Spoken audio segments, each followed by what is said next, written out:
Hey, everybody. So most people think you need $1 million to live abroad, but you don't. In fact, millions of Americans are living comfortably outside the United States on less than $3,000 a month. Wait a minute. I'm sorry, y'all. We're having how is possible. Okay. I'm not sure. Let us know if you can see us okay. I think we just have problems on Substack. So let us know in the chat if everything is okay. All right. Because here's the problem. Most people never do the math. So they assume moving abroad is only for the rich. All right. So today we're going to break down the real numbers. Y'all know that we've been here in Portugal for, going on 4 years now, right? And we've helped hundreds of people start thinking about their own global exit. And one of the questions that we hear often is, how do you actually afford to live abroad? Like, how do you afford that lifestyle? So today we're going to show you how the numbers really work, all right? But first, before we get started, we want to hear from everybody who's in the community, all right? All right, let us know in the chat. And if you're watching from the future, hey, let us know in the comments which number best describes your situation. Number one, you own a home, but most of your wealth is tied up in equity.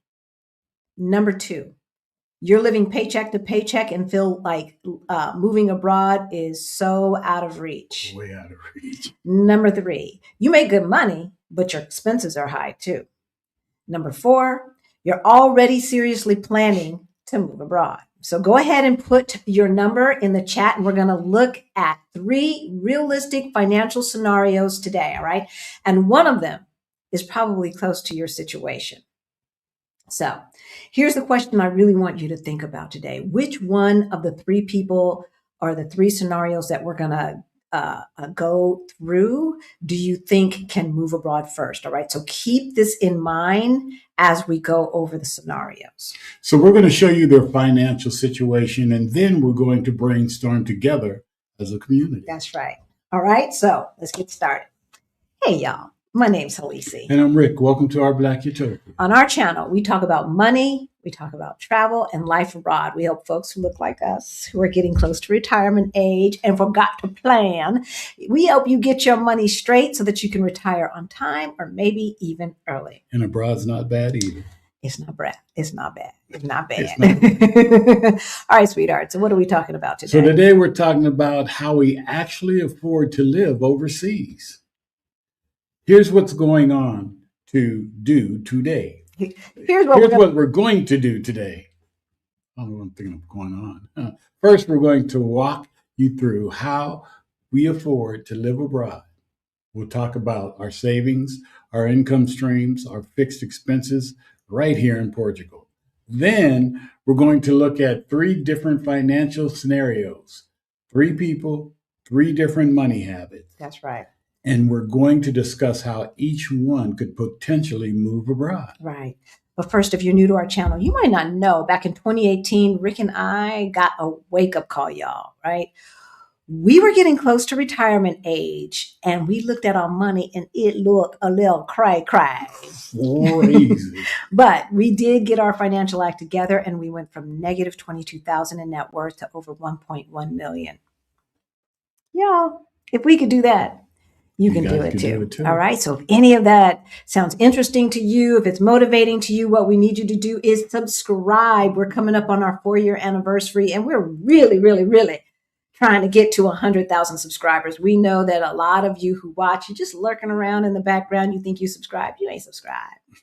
You ain't subscribed, right? Hit that like button and hit that notification bell twice so that you know every single time that we go live or drop a new video. Okay. So we're going to get into how our numbers, and then we're going to say hello to the folks who are in the chat and our new member, Joanna. Good to see you. Yeah. If you're not a member of Our Black Utopia, why not? Why not? We get together an hour before we go live, behind the scenes. We chitty chat, we ask questions, we talk about stuff that's going on, and have a good old time. And we leave to finish getting ready. They still talking. I guess they gone now, but I'm trying to tell you. Anyway, all right. So, we've heard a lot in the comments. It must be nice. But everybody can't afford to move abroad. There is nothing that everybody can afford to do. There is nothing in the world that everybody can afford to do. So I'm not even sure why people say that. There's always going to be somebody left behind. But that doesn't mean that we have to stay behind. I'm sorry. Like, it is not like too many Black folks were born on first, second, or third base. Like, we were all kind of in the dugout, right? Right. And then some of us, there was some luck involved. There were some opportunities that other people may not have had. But by and large, we know that too many of us have jacked up our own blessings. Too many of us have made choices and decisions that had made it impossible to have choices today. All right. And so we need to take responsibility for our own choices. Yes, there's racism and all of that stuff. We know all that stuff. We all dealing with that stuff. Right. And we also spend too much money trying to keep up with the Joneses and trying to exhibit Black excellence. Right. And so that's one of the things that we decided to stop doing. So the first thing that we did, folks, when we decided to get our financial act together, and we're going to talk about how much it costs for us to live here. But first, we got to talk about how we even got into the position to be able to evaluate. The first thing that we did was we got rid of our consumer debt. And when I say consumer debt, I'm talking about uncollateralized debt. I'm not talking about a car note per se. And I say it that way because some of y'all be buying cars because it makes you feel better. It makes you feel good. Right? And we stopped buying brand new cars back in early 2000. I haven't bought a brand new car since the 90s. Yeah, just go to the store and get you a can of that new car smell and spray it in your old car. It works. Look, it doesn't make sense to spend that much money on a depreciating asset. It just does not. It doesn't make sense to spend that much money on something that's going to sit somewhere 80 to 90% of the time. Think about that. You're paying $300, $400, $500, $600 a month for something that sits in the garage at your house or sits in the garage at your office. Or sits on the curb. Or sits on the side of the road. The majority of the time. And you're paying all that money. Okay? And I know in some places you almost can't get away from it. Like if you don't have a car, they don't have good public transportation. That's how it was in Denver. So I get it. However, that doesn't mean that you have to buy a brand new car, right? So we downloaded about 3 to 4 months worth of our expenses. We put in an Excel spreadsheet, we sorted it, and figured out where was our money going. You can't do anything until you know where your money is going. I don't care if you're making $500,000 a year. If you're spending $499,000 a year, what difference does it make whether you make $500,000, $100,000, or $10,000? If you're spending it all, you're spending it all. You're still living paycheck to paycheck. All right. And so we wanted to see where our money was going. And we realized that we were wasting a lot of money on things that did not have a good return on investment, like eating out. Right. We were spending back in 2018, like $1,000 a month, just the two of us on eating out, not including groceries, not including Whole Foods, not including any of that, just eating out, right? $1,000 a month. That's $12,000 a year that could have been invested making money. All right. So as soon as we figured out where we could cut, then we figured out where we could substitute. Which of the services and things that we had, reoccurring bills, we could substitute for a less expensive option. Mm-hmm. I started changing our cable and our cell phones every 2 to 3 years because, they only offer the new people the good deals. Oh, yeah. Right. And so we started lessening our savings, our expenditures. Right. And then the other thing that we did was we started automating our savings. We started automating our investment into future Halisi and Rick. That's the pay yourself first part, right? And so you all know, those of you who've been watching, that we were saving 65+% of our income, our take home income. Yes, not net, our gross, 65% of our gross, because right off the bat, we were having huge chunks taken out and put into our 401ks. And then on top of that, we had money automatically going into our brokerage account. Okay, so that's what we were doing. And yeah, that meant there's a lot of stuff that we couldn't do. And we were fine with that. There was a lot of going out and just, and all of that we could not do. But we didn't have to sacrifice. We didn't feel like we were sacrificing. No. We didn't. It doesn't feel like you're sacrificing when you have a goal. Yes. Right? And so it's like, we could go out to Morton Steakhouse, or we can get out of here a month earlier. It's up to you. It's up to you, right? And so this works at any income stream. Obviously, if you're making minimum wage, this is going to be difficult. But the majority of the people who watch our Black Utopia are not making minimum wage, because the average person is 45 to 65 years old. All right. So once we figured out where the money was going and how to save money and how to get out of debt. You need help getting out of debt. We've done a couple of videos on it. The last one that we did on it was how to eliminate credit card debt without making any more money. So if you don't have not one penny more to put towards your credit card debt, we can still show you how to get out of credit card debt. Okay. So go check out that video after this. So what else did we do? The other thing that we did is we figured out what our future expenses were going to be. Mm-hmm. Okay. And so by the time we decided we'd had enough, Rick already qualified for Social Security. Now, at the time, the maximum amount of Social Security you could get was $3,000 a month. That's $36,000 a year. How many of you can afford to live on $36,000 a year in the United States? Yeah. That's the question. Okay. How many of you? Probably not many, right? So what we did, and here's the key, because I remember when we figured this out and we said, oh, we cracked the code. We cracked the code to this stuff, right? It's not magic, y'all.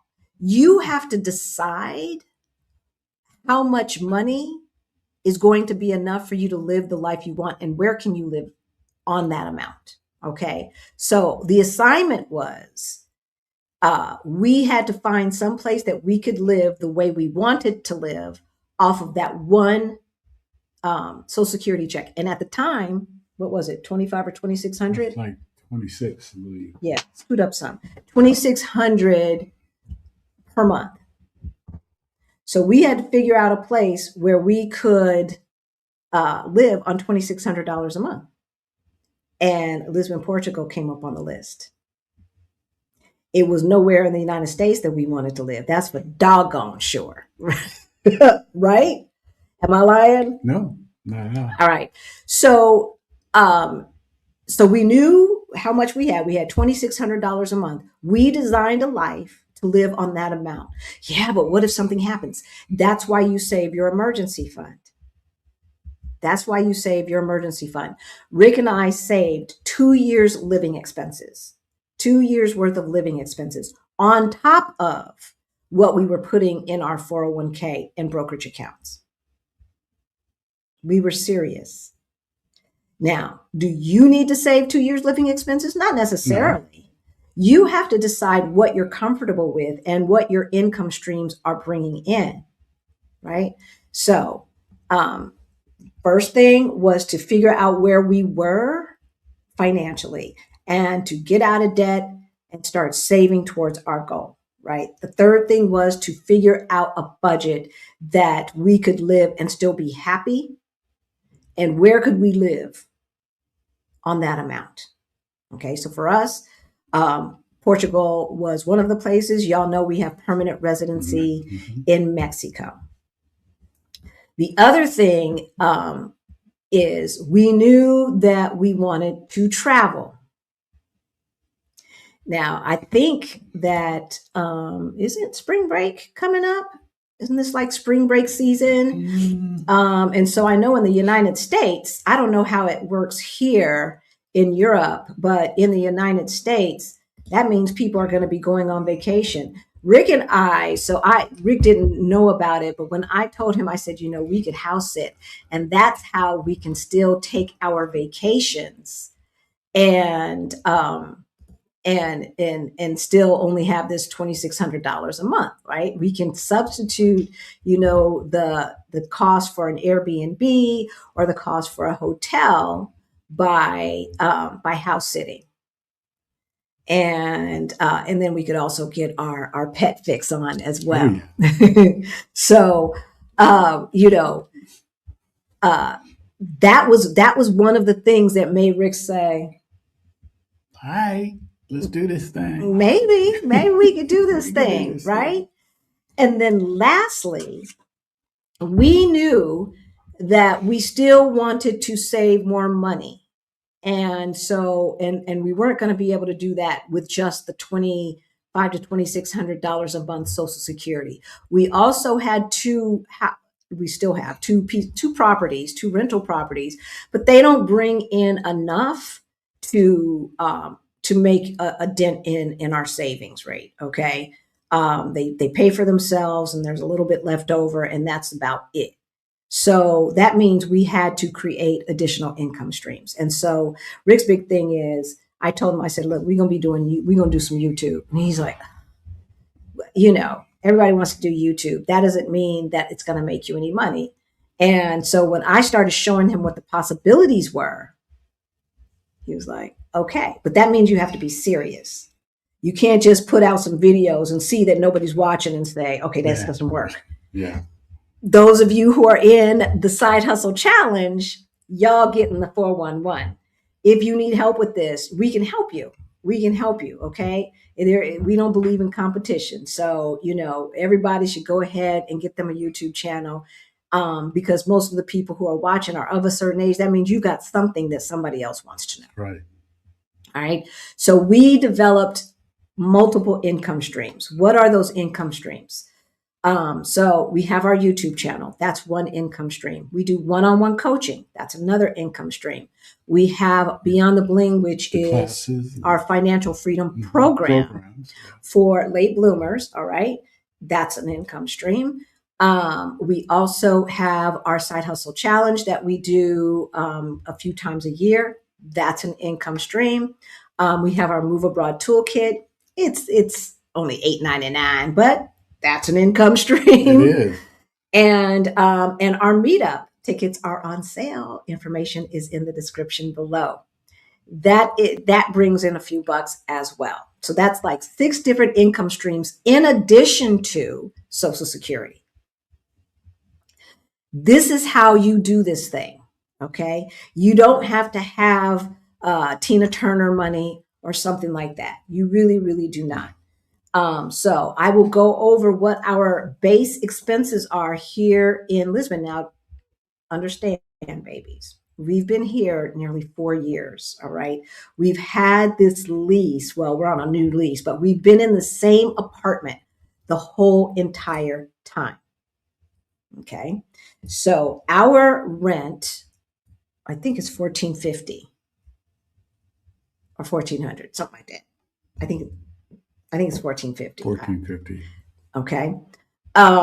So $1,450. We have what they call 3 bedrooms and 1 bath. It's a walk up.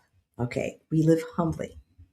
We do not live as humbly as some, nor do we live as luxurious as others. But we are in the city center, in a prime location, in a very nice updated apartment, quiet. Good neighborhood. Great neighborhood. I love the neighborhood. next to a park, et cetera, et cetera. Okay. So $14.50 for rent. The utilities, cable went up we get cable, a landline that we don't use, and high-speed internet. And that went up from 38 euro to 42 euro per month for cable and internet. If it were in our name and we could put our cell phones on it because we have our cell phones with the same company, it probably would be about 65, 70 euro for everything. As it is, we can't get that package because it's in our landlord's name, and I don't feel like hassling with it. We'll wait until the next lease to do all of that stuff. But our cell phones are 55 plus tax for both of them. All you can eat data and talk and text. Okay, 55 for 2 cell phones. Our water is usually never more than 22 euro per month. And then the electricity. Now, the electricity is kind of expensive, y'all, but not like what we've been hearing in the United States. The most expensive, I think that was December or January when it was really cold. That we had? Yeah, that we've had since we've been here. And I think that was about 180 euro. Usually it's about 80 to 90 euro, maybe 120. But one time, I guess we was just running the heater everywhere, y'all. Yeah, it got kind of cold. It got kind of cold, right? So in general, all of our utilities usually do not exceed 150 euro.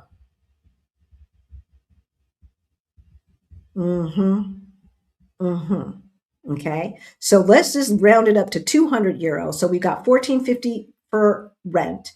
We got 200, including the cell phones. So that's 16.50, 1,700 for the base. Now that leaves us another $1,000 per month for transportation. Transportation is 60 euro for public transportation per month. Okay. And food and restaurant and entertainment and all of that kind of stuff. That does not include our health insurance. So our health insurance now is about 2,500 euros per year, 2,500 euros per year, and we pay twice a year. So I know some people, we were paying when we left the United States, before we retired, we were on Rick's insurance. And we were paying about 6,000 a year. Yeah. And that was our portion of employer-based global employer. Yes, they were a big company, not a small company, a huge company. So employer-based health insurance. And our portion was $6,000 per year. And that was in 2022. Yes. Okay. So look, that's how we do it, y'all. That's how we do it. The YouTube, the other income streams pay for our additional travel that we like to do, and it puts money into our long-term savings. We still have 2 years living expenses saved up.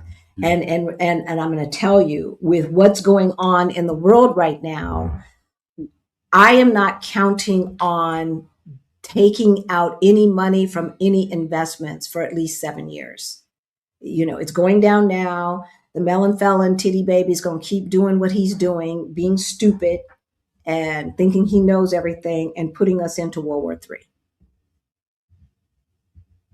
I don't know what's going to be on the other side of this, y'all. But if you're not preparing for a diminished America, then you're not preparing wisely. Okay. All right. We're going to say hello to the folks who are in the chat and take some questions, and then we'll get to our case studies. Okay, so first of all, we got to give a shout out to Allison, Hey, who is Allison. also Thank you, a thank member. you. Thank you for the super sticker. Y'all know, okay, we really, really appreciate every super thanks, every super sticker, every super chat. 100% of that money goes to It goes to our fund, our scholarship our fund, scholarship fund. right? For Beyond the Bling. So right now we still have a waiting list. And as soon as I get this meetup stuff behind me, then I can go in and see where we're at with the folks who are on the waiting list for Beyond the Bling. But thank you, Allison. And it was great seeing you behind the scenes. Yes. All right. In addition to 2 emergency funds, doesn't one need a Trump fund to counter the financial dip? It's not bad to have one. This could be your FU fund. This could be your hell yeah fund. This could be your oh shit fund. I'm trying to tell y'all what he is doing.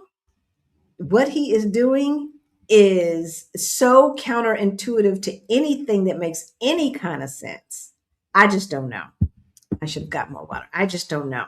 So yeah, we are not spending money. I don't feel as comfortable spending money today as I did a year ago. I just don't. My friend's mom told me to always pay myself first, right? And I never understood that. It didn't make sense. It wasn't clicking in my brain. Pay yourself first. What does that Well, a mean? lot of people think that paying yourself first is just getting stuff that you want because you work so hard for it. I deserve these Buying red that bottoms. bag, exactly. Well, red bottoms. I deserve this Coach bag, Yeah, right? yeah, I deserve this new car. I worked hard for this. Yeah. That's not paying yourself. No. Not when you're investing in things that do not increase in value. And so, when it was reframed that you were investing in future you, that made more sense to me. Okay, so this money is for Halisi 2030, and this money over here is for Halisi 2035, as opposed to Halisi 2026. I don't need it right now. That made more sense. So, yeah, it just the other way just didn't compute for me. It just did not compute. And that Halisi spoken facts trying to keep up with whoever the Joneses are and broke is I don't know what, D.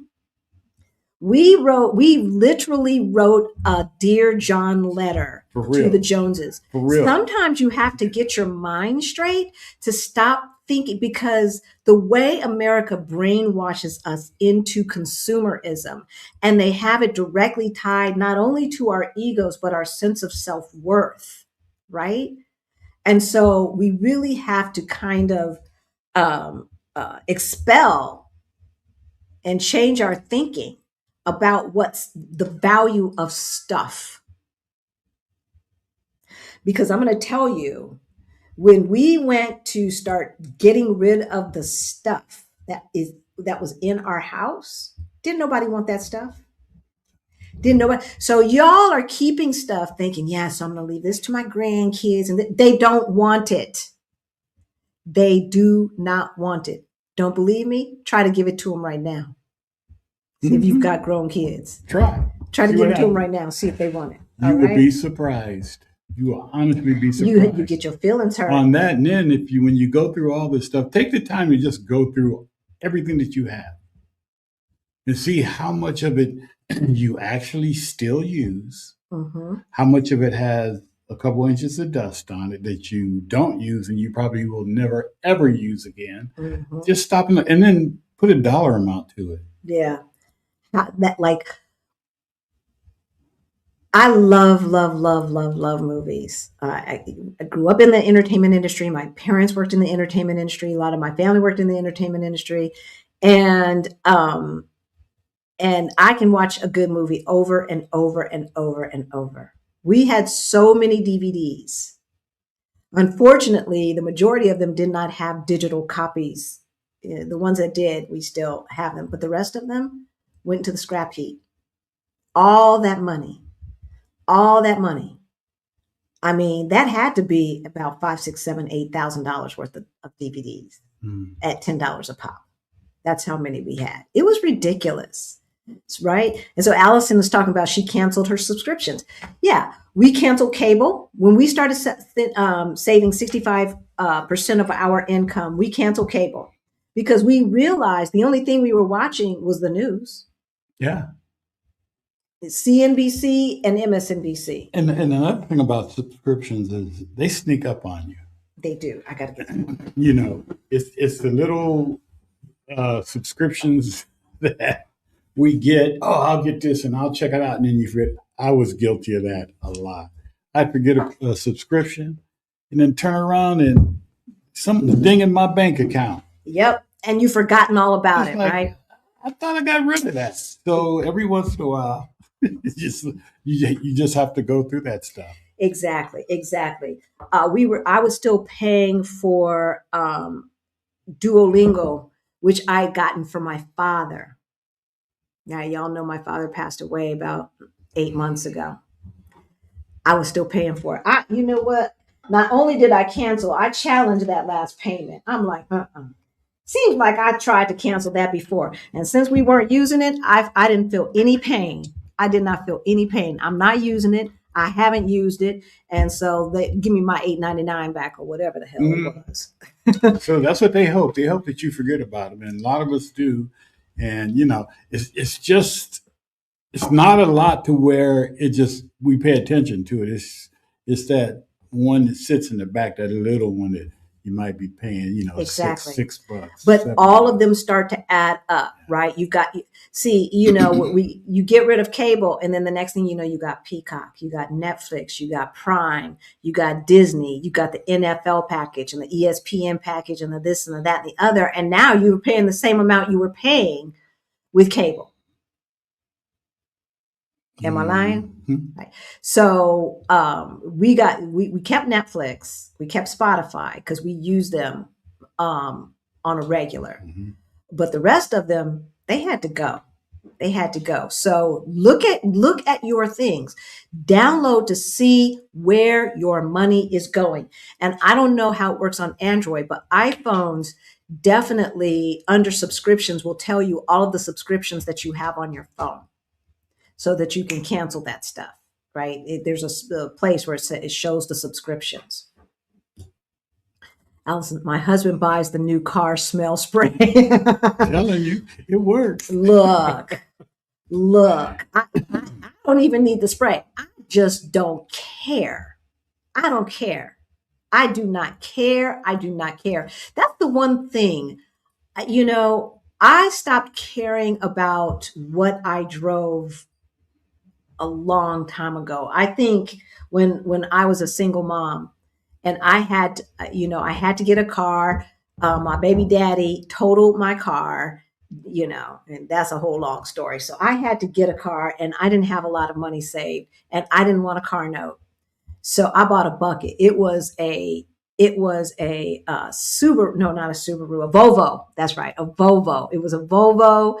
And one of the eyes was hanging down and everything else. The starter was almost dying, but I paid like $700 for that car. And I drove that car for about a year and a half until it just fell apart. It was a piece of crap, but it got me there.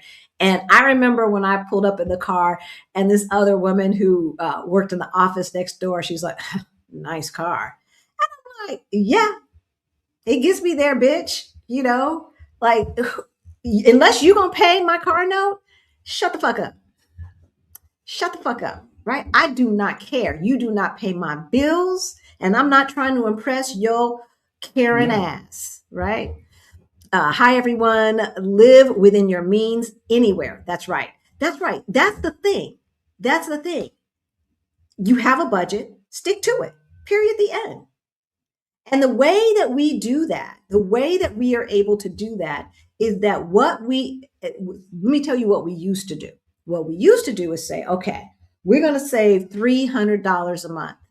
And then at the end of the month, we say, okay, is there $300 left over? Oh, there's only $500. Maybe I should just roll that over for next. I'll catch up next month. And it never happens. It never happens, right?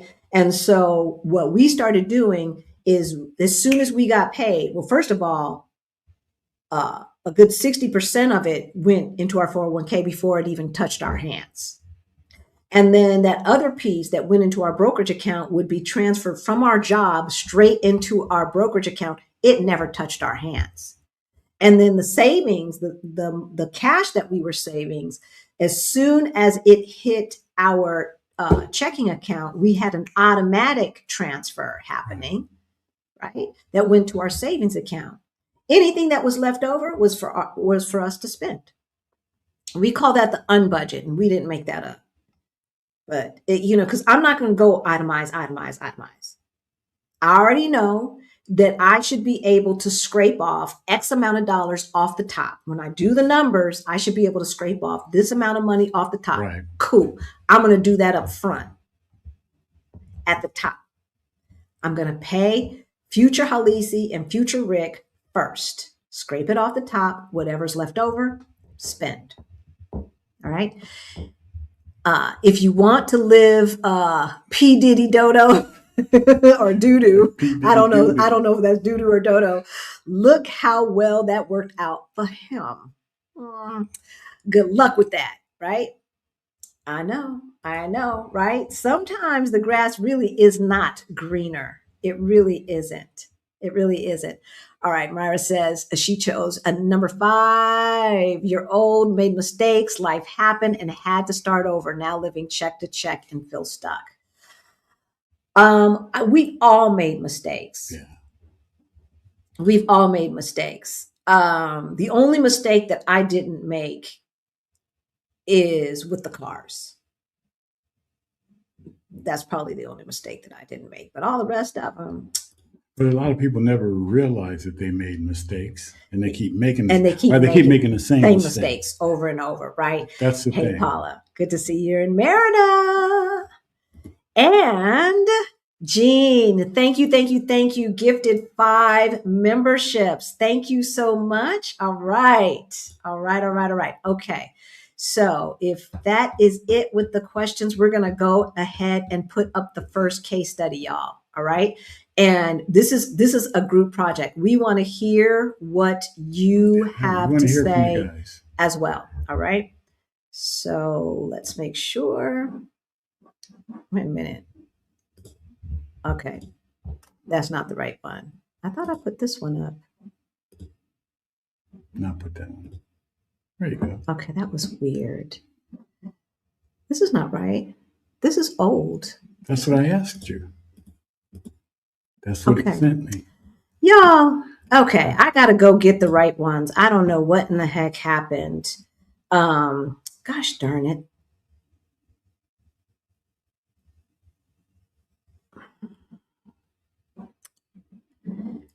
I'm really upset about this. Hold on, y'all. Hold on. Answer questions.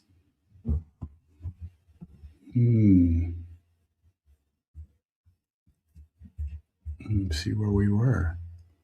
Go down to the bottom. Start at the bottom. I'm sorry. I don't know what happened.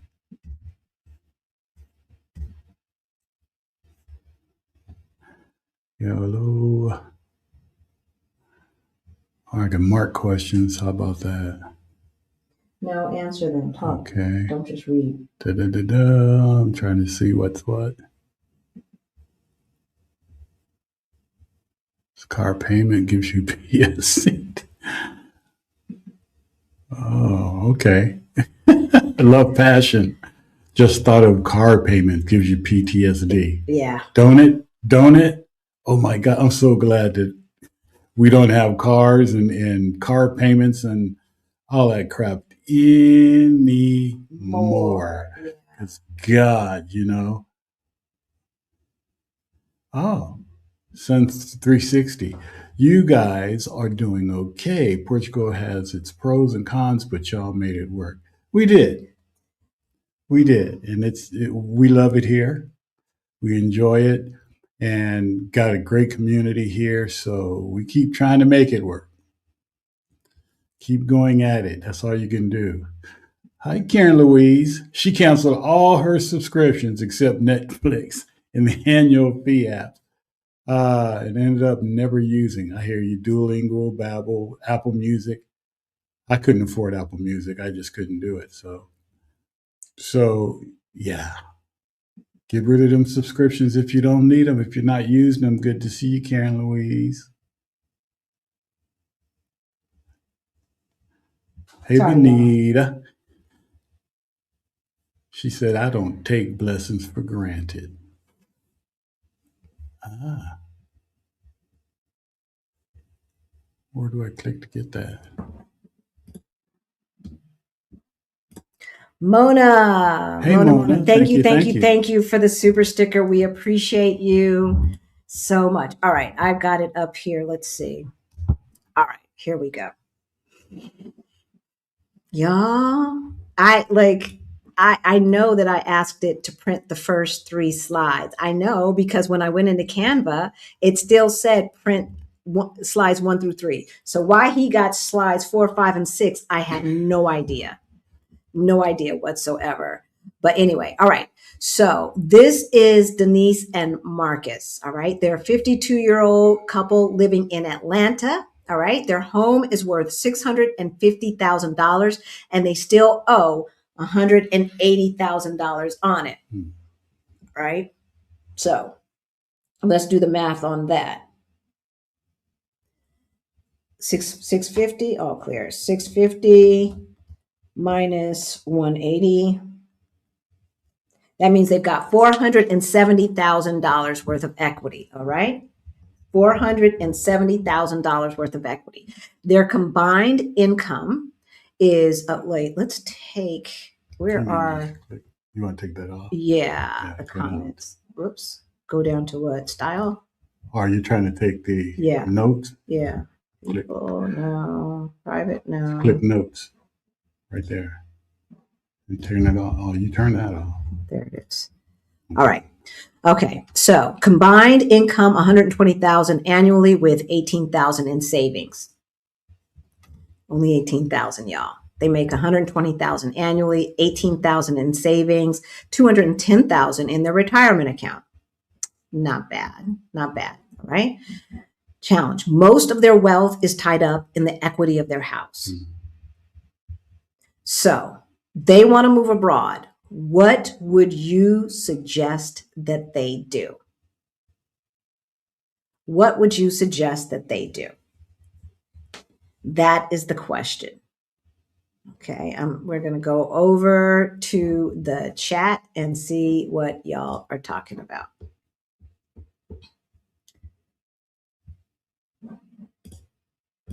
Yeah, so let's just assume that all of these couples or people live in the United States. Okay, they live in the United States. So while you guys are sell the house and go, sell the house and go, right? Because 400, what did I say? $470,000. Yeah, 470 worth of equity. Where is it? 470 plus the $210,000 they have. Let's see, plus 210 gives them $680,000. Now, using the old formula for FIRE, and I say old formula because the formula assumes some things that I'm not sure are still the case with the melon felon titty baby in charge. Okay. But let's go ahead and divide that by 25. Is there any other money? I'm not going to count the 18,000. All right. Yeah. So let's divide that. Okay. So with that, with the equity that's in their house, let's just assume that they'll get the whole 470 or whatever, and won't have to pay closing costs or whatever have you. Okay. Just to make things simple. So they've got 680,000. We divide that by 25. That's the formula. And so they've got $27,200 to live on per year. And the assumption is that that formula of dividing it by 25 is still the case. There's some places that they could live fine on under $30,000 a year. They're not old enough to get Social Security, Security, assuming yeah. that still exists, right? And in this case, they do not necessarily have a pension. But if I were in their position, I would definitely sell the house and get out of Dodge and start doing a side hustle that brings in a few extra bucks. Like, you don't need anything more than if you 27,200 divided by 12 is $2,266 per month. So another $1,000 per month, and you're fine. Yeah. Right? So instead of 2,200, now you've got 3,200 to live on, and you're fine. Only rent the house out if they want to be international landlords. Yeah, that's not a lot of fun, but we do it. Well,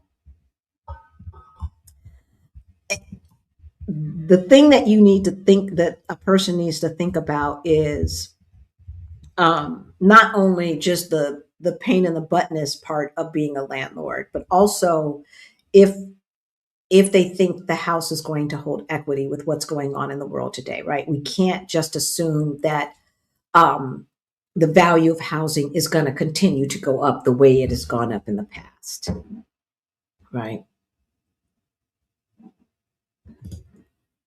The grass looks greener on the other side, but it still has to be mowed. Still got to be mowed. True. That is true. But the grass is greener outside of the United States, y'all. I'm not going to lie, because here's the thing. And not only can life be less expensive outside of the United States, but there's all of the intangibles, the things that you cannot quantify with money, right? The not having to deal with, shooter drills. Like, the kids don't have to deal with shooter drills, which means adults don't have to deal with shooter drills either, right? And so just knowing that the chances of some random gun violence is like 95% not going to happen. 98% not going to happen, because the majority of the people who have guns are just the cops here in Portugal anyway, right? And so just the randomness of the violence that happens in the United States is crazy. And now that that they've decided to start poking the bear that is Iran, and they killed all them babies and everything else, y'all.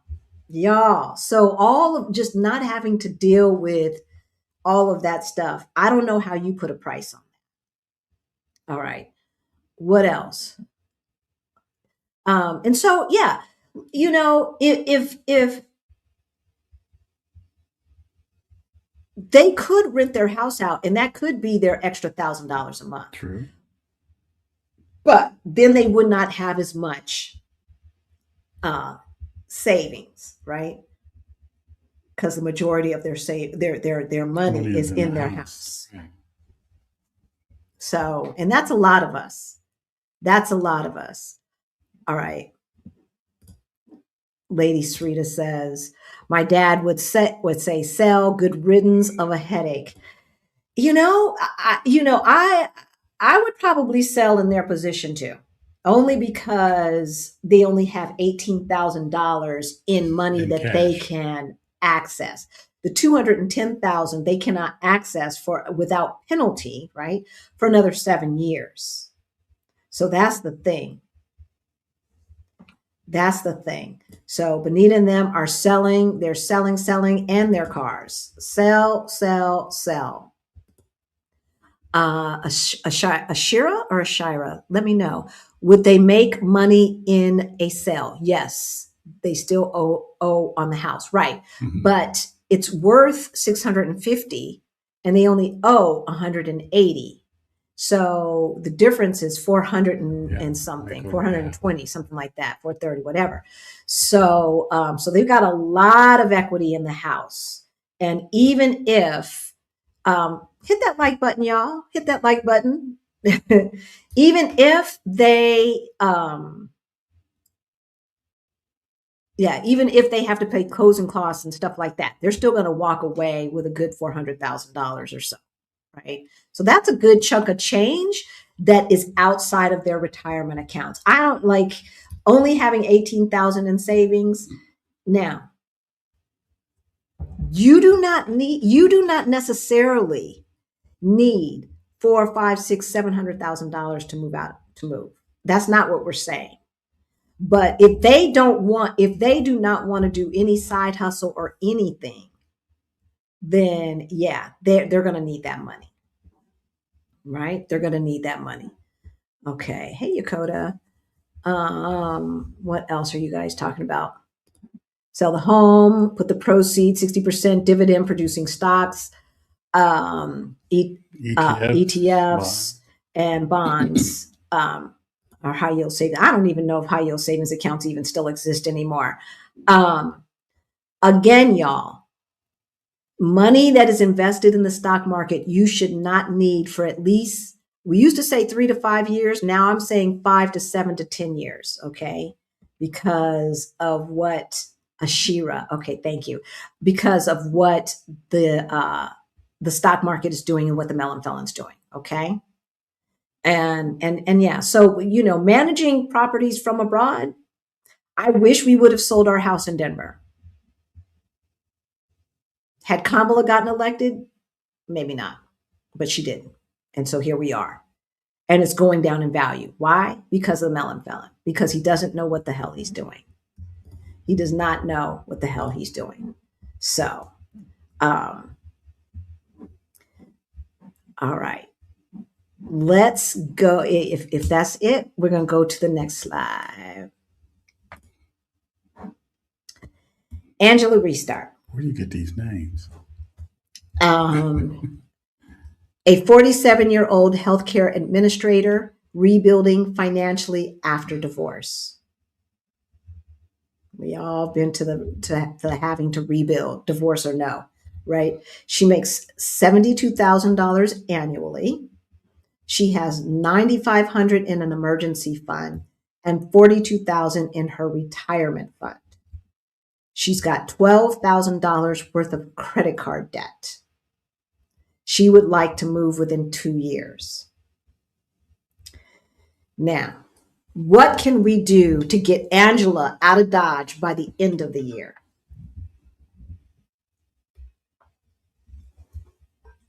That would be my goal. Why? Because I'm not even sure 2 years from now it's going to be that easy to leave the United States. I don't know. We'll see. What do you think? I don't think it's going to be that easy. I don't think it's going to be easy at all. No, you guys. Somebody's got to fight these wars. Somebody's got to pick that food. Somebody's got to do all of this stuff. And I think they thought it was going to be us. But we ain't about that life no more. We are not about that life. Right. And so y'all. I hope we're wrong. I truly hope we're wrong. Oh, yeah. We definitely want to be wrong. But what we don't want to do is be caught out there. That's what we don't want to do. Okay. That's what we don't want to do. All right. So she's got $9,500 saved. What would you have her do? So people are saying she needs to do the side hustle challenge. So yes, she definitely needs a side hustle, but let's try to get her out of Dodge by the end of the year.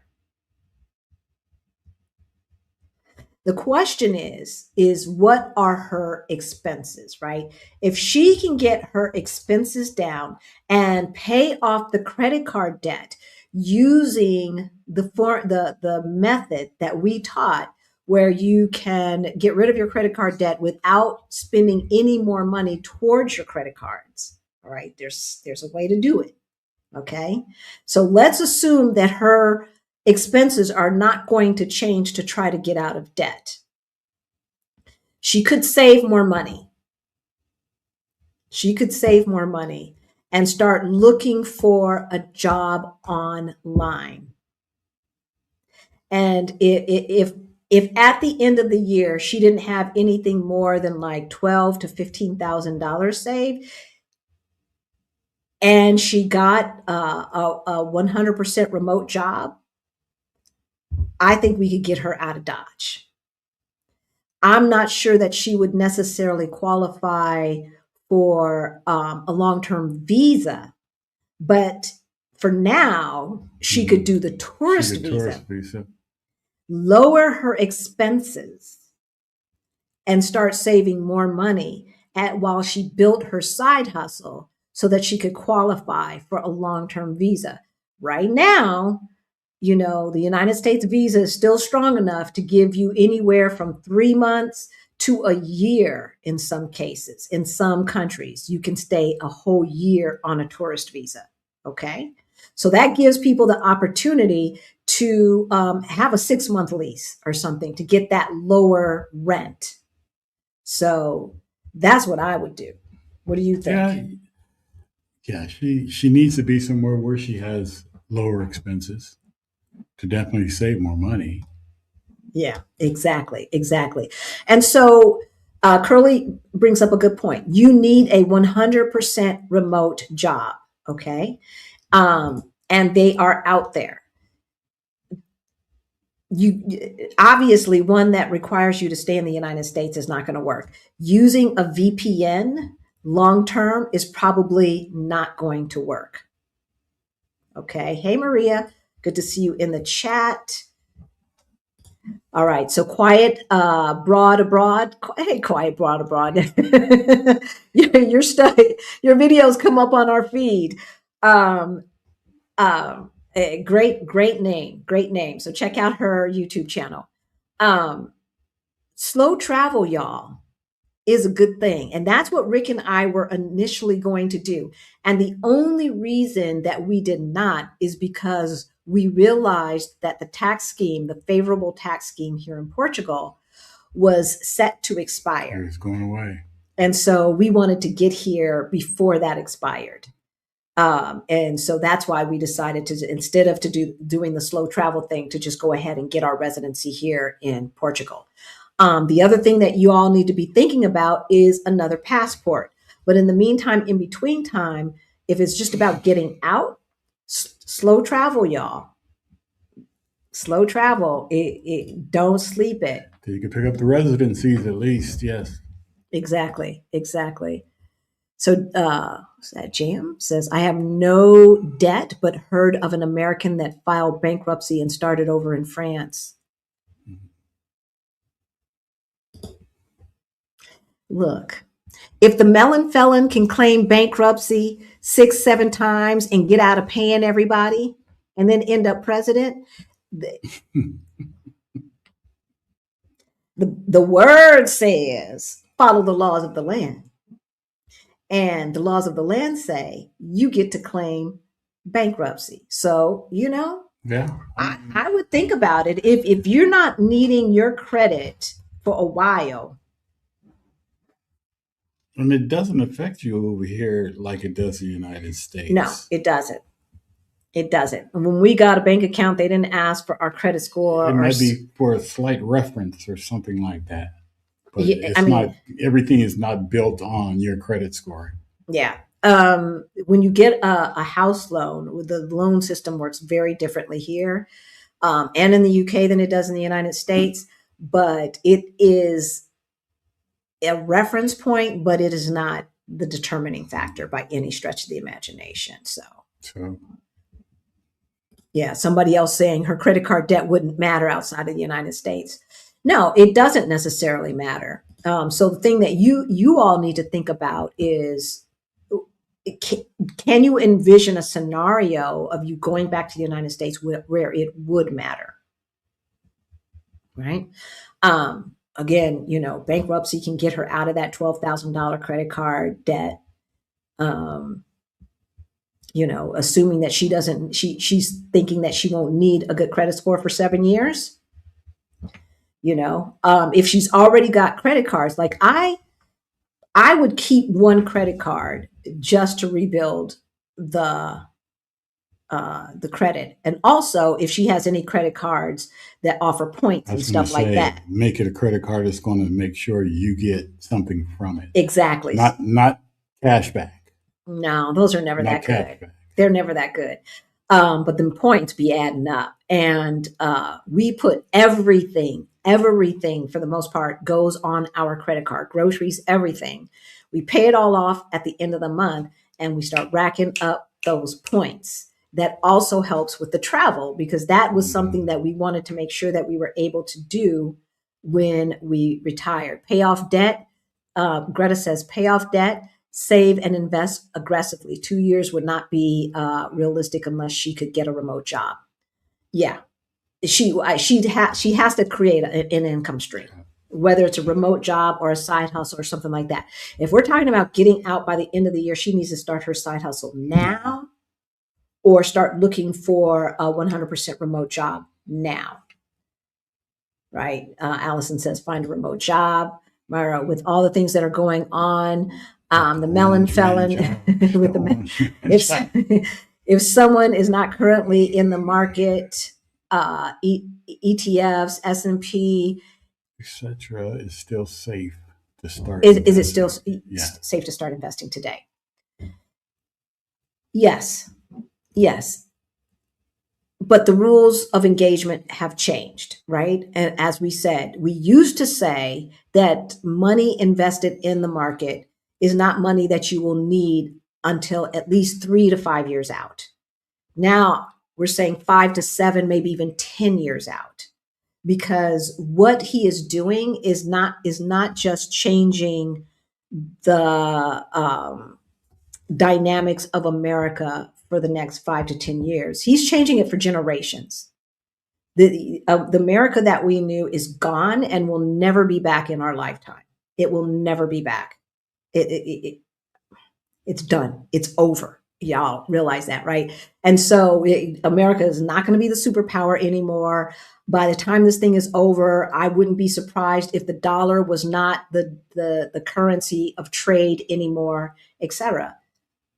America cannot be trusted. And so everything that we knew is no longer a guarantee. When the rich folks start taking their money out of the stock market, that's when we will know. But I don't think that that's going to happen. I don't think that the oligarchs are going to allow that to happen. Okay. So for now, our money is in the stock market. Hey, Dennis, thank you. My firm matches contributions of 85%. Wow. I have never heard of such. Y'all, if you are not at least putting in the amount of the match, if your company matches whatever you put into your 401k or IRA, you're basically just throwing money into the wind. You're just giving it away. It makes no sense. And that is it's already in the budget. So you're leaving money in the budget that they're going to reallocate to something else. So my firm matches contributions of 85% of my pre-tax 401k contributions. Oh my gosh. Curious to know what minimum contribution rate would you suggest for someone over 50? Making more than 100,000. However, I think the max for 2026 is 30K. I thought it was 22K, Dennis, but that might be for people under 50. Because once you're 50, you can play catch up, right? But yeah, I thought it was still 22. So I'd have to look that up. You want to look it up on your iPad. The max amount for a 401k. And then I would be putting, like, if you're trying to not pay as few taxes as possible, I would definitely be maxing out my 401k and then taking another 7,500 or whatever the max is for a Roth IRA. Right? That's what I would be doing. So thank you for the super chat. We appreciate you, Dennis. As always, this goes to our scholarship fund, 100% of the money. Just send us an email. We don't need a sob story about why you need a scholarship or any of that stuff. Okay, y'all, you're a utopian. We know you have integrity. If you say you need it, we assume that you need it. Just let us know, put scholarship in the subject line. As I said, we have a little bit of a waiting list. I'll put scholarship in the waiting line. All right. So the maximum amount right now is 24,500, up from 23,500 in 2025.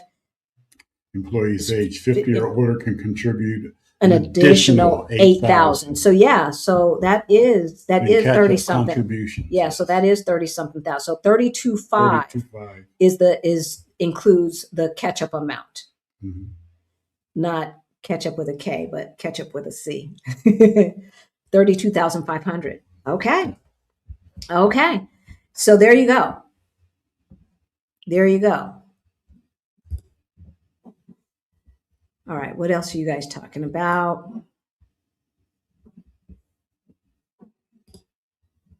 I'm around her age and have the passive income. Okay, good. Only thing is we have 2 kids. One is autistic, so we're going slower, unfortunately, than we'd like to move. Kids with autism are everywhere. Pumpkin, right? They're everywhere. And he or she might get better care outside of the United States. Yeah. As a matter of fact, one of the friends in our friend group has a kid who is on the spectrum, and she's happy as a lark. She's happy as a lark every time we see her. That baby's happy. All right. She does not have a care in the world. Schools work. I don't know. It's just a different culture. It's a different culture. And I'm not saying that it's perfect here in Portugal or perfect outside of the United States. I'm not saying that. They have police brutality here, just like they do in the United States. A lot less end up with people dead, but still, right? There's racism here, just like there is in the United States. It just looks different. Okay. It looks different, and it affects you differently. First of all, because I can't understand half the stuff they're saying anyway. So if they're saying something, it's like, whatever. That's you. That's a you problem, not a me problem. Quiet Broad Abroad says, if I ever made 72,000, I would have larger savings for sure. I never made more than 50,000 in my career. And right, so Rick and I never made 6 figures. We never made 6 figures, y'all. So when we were talking about that, we were saving 65% of our income. We were saving 65% of our income, and neither one of us was making 100,000. Now, of course, as a couple, the household was making over 100,000, but individually, we were not.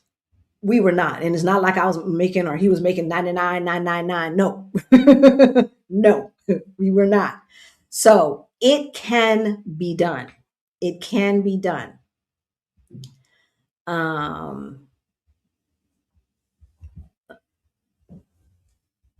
Yeah. Okay. We got that one. I think we got them all. Any more questions? Let me see. Oh, wait. There's a lot more stuff going on. Y'all are in here talking. That's for people under 50. Other countries care and respect children. Yes, they do. And the other thing that I've seen, y'all, the other thing that I have seen is that the kids here, I see them on their phones a lot less. When they're hanging out, they're not hanging out with everybody just looking at their phone. And I see that a lot in the United States. Everybody's sitting together, but on their phone, like texting each other when they're still right in front of each other. They're still, playing hacky sack with, soccer ball and doing things like that on their breaks, on their school breaks and stuff. They're talking, they're communicating, they are socializing. Ailey says, she bought 10 or a member for 10 months. So thank you. Somebody asked a good question that I want to know too. Can we declare bankruptcy that would include my federal? No. See how they do? I remember when they took student loans out of the bankruptcy, and I want to say it was in the late 90s, early 2000s. Y'all know this is all about racism, right? Y'all know that college used to be free until we started going, until we got to go. And once we got to go, then all of a sudden they got to have tuition. See how they do? They'd rather pour cement into the swimming pool than share it with us. Yeah. Like, what kind of people do stuff like that? And they're still doing it metaphorically. They are still doing it. CK says, run your investment numbers via an investment calculator. Yes, to be encouraged and to set financial investment goals. Yes. In our Ready to Retire toolkit, we have links to some, and as well as, of course, in Beyond the Bling, we have links to some of the calculators that we use. There's also a what does it really cost calculator, okay? That will let you know before you spend money how much more time you will have to work if you buy that thing. Is it costing you an hour's worth of your life? A day's worth of your life? A year's worth of your life? Right? The only thing you can't get more of is time, y'all. You can always make more money, but you cannot make more time. You get what you get. And when it's gone, it's gone. And that's just the end of it, right? It doesn't matter how much money you have or anything like that. So before you keep moving the goal post on yourself, right? Don't keep moving the goalpost on yourself. You'll turn around and time won't be as long as it has been. Okay. I know, right? Okay, 85%. Even Professor Hay there is talking about 85%. I have never heard of that. Dennis, you are so fortunate. I'm telling you, I'd be in a whole different position if any of our companies that we worked for did that. Okay. All right. I think we have answered all of the questions. All right. So yeah, the only way for Angela to get out of Dodge, I think her best bet to get out of Dodge by the end of the year is to slow travel and then start building up her side hustle so she can have that passive income to qualify for a long-term visa. Oh, yay.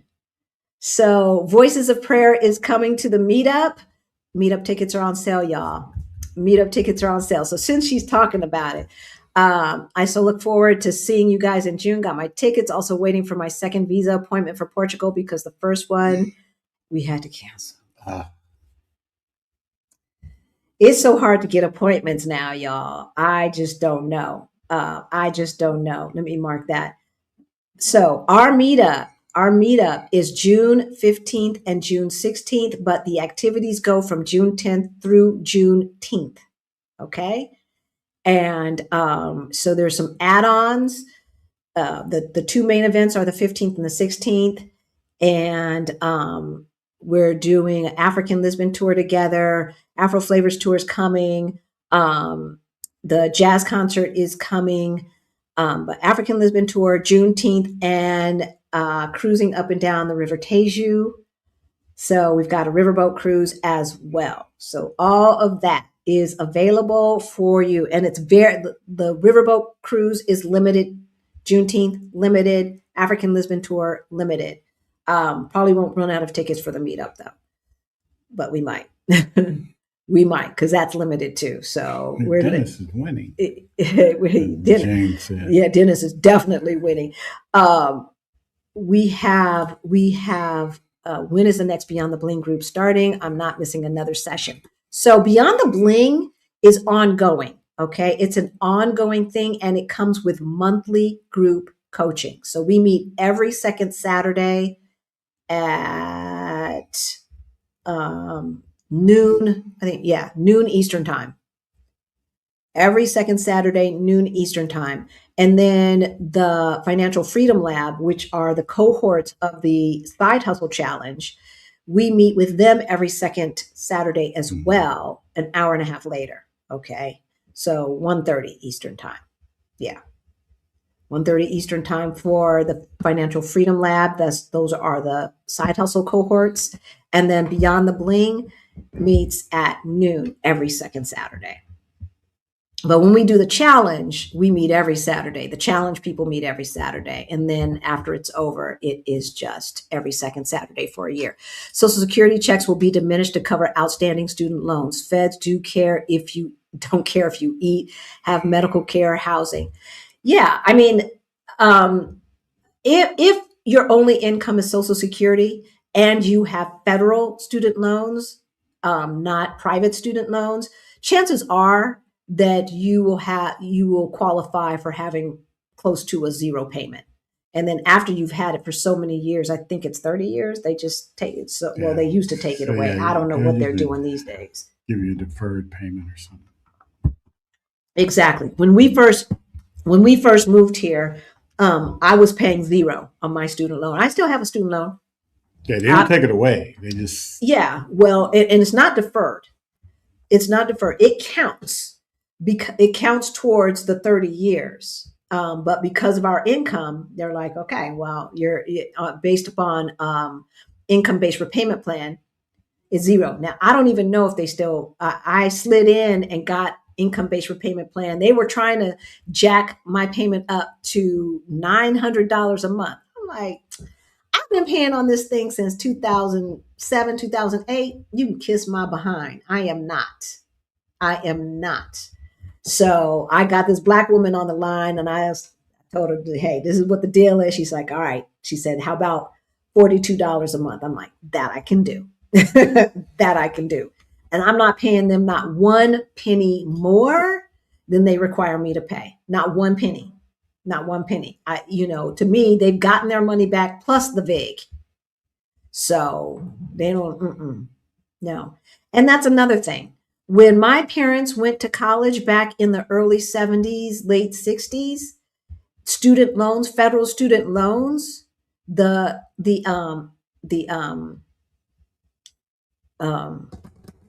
interest rate was zero. Zero, y'all. Zero. Okay. See how they do? They would rather fill up the swimming pool with cement than share it with us. That's what they would rather do.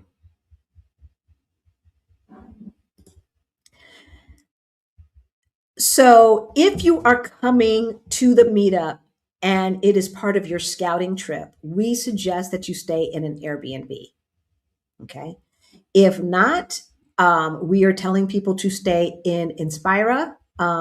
And they have, as you saw, because I've stayed there, so I know it's nice. I know they have great service. It's clean. They've got, the spa and the whole 9 yards, but it's more affordable than some of the others. But babes, if you stay in any of the hotels near Eduardo Park, you're fine. Okay. So just look up Eduardo Park on the map and any of those hotels around there will be fine. All of the name brands are there. The Marriott's, the Ritz, all of that stuff is there. Okay. So yeah. And then we also have a map. Let me see if I can grab.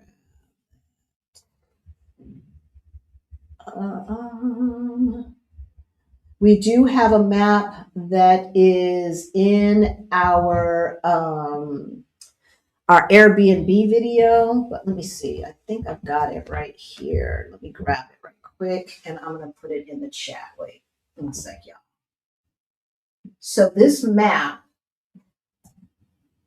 is the areas that we can vouch for.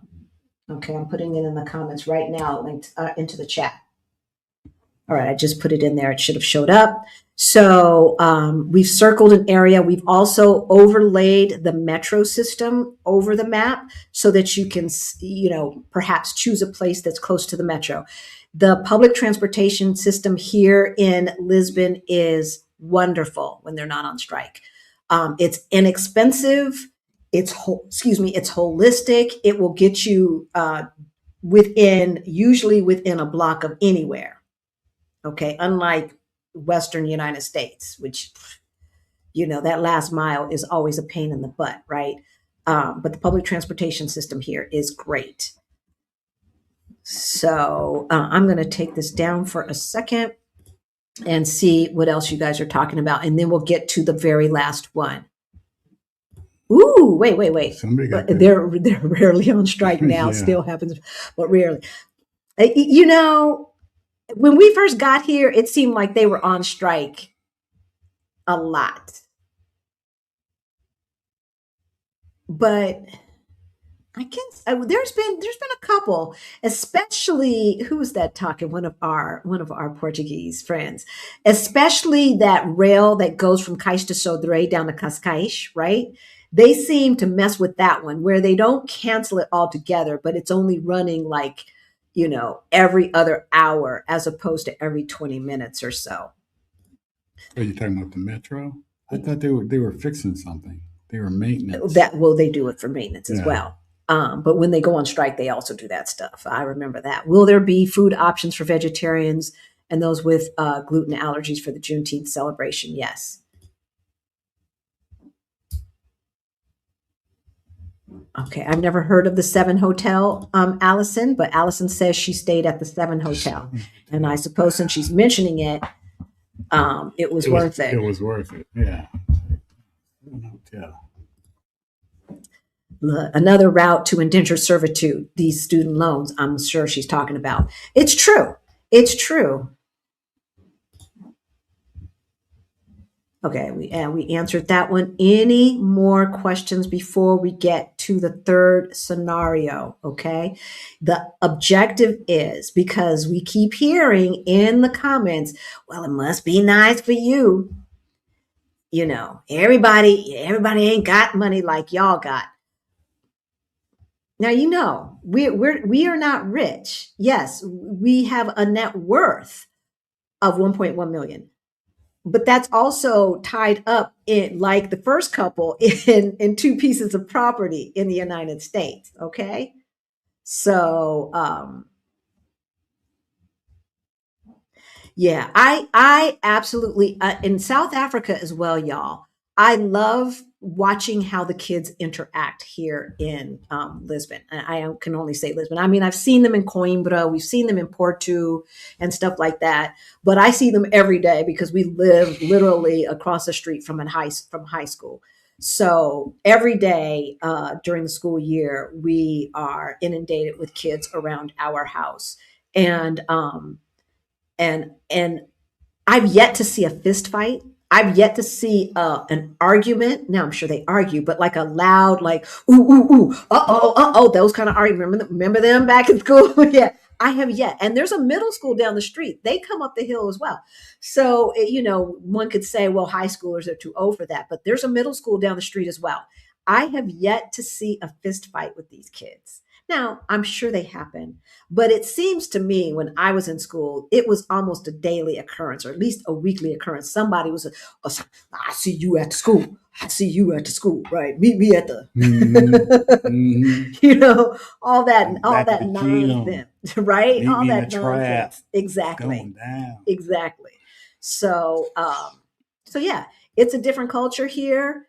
And South Africa, I loved watching those kids interact as well. It was so much more healthy than I see in the United States. It just really, really is. So, okay, let's go to the last one.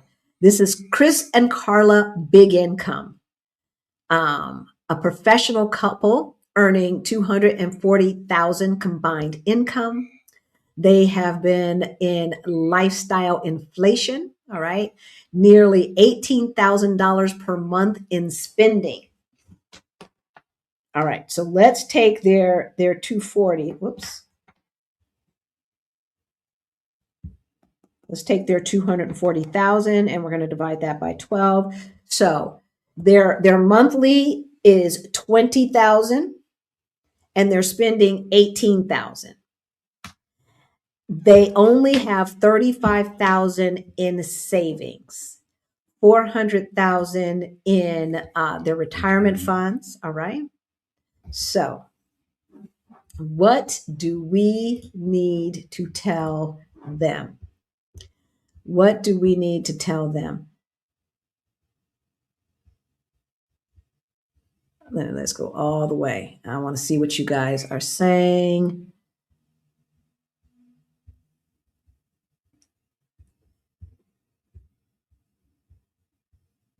So, what expense would you cut first if you were in their shoes? Would you cut the car? Would you cut housing, lifestyle?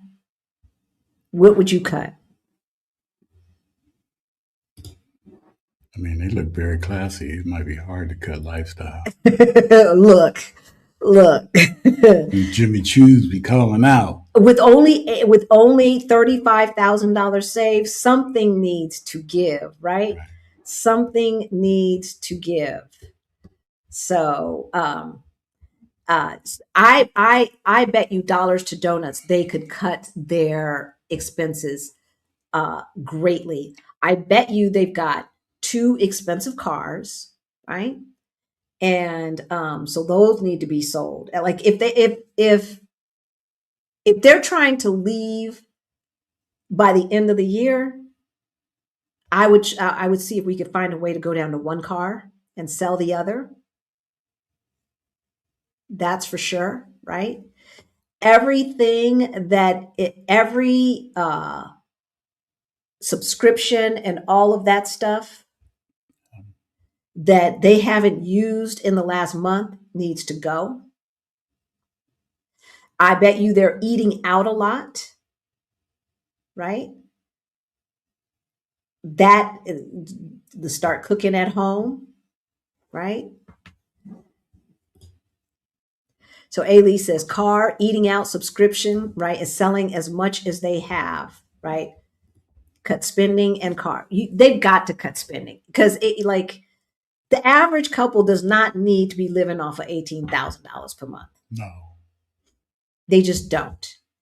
And so, I don't know if that includes giving money to grown kids, because you know how we do.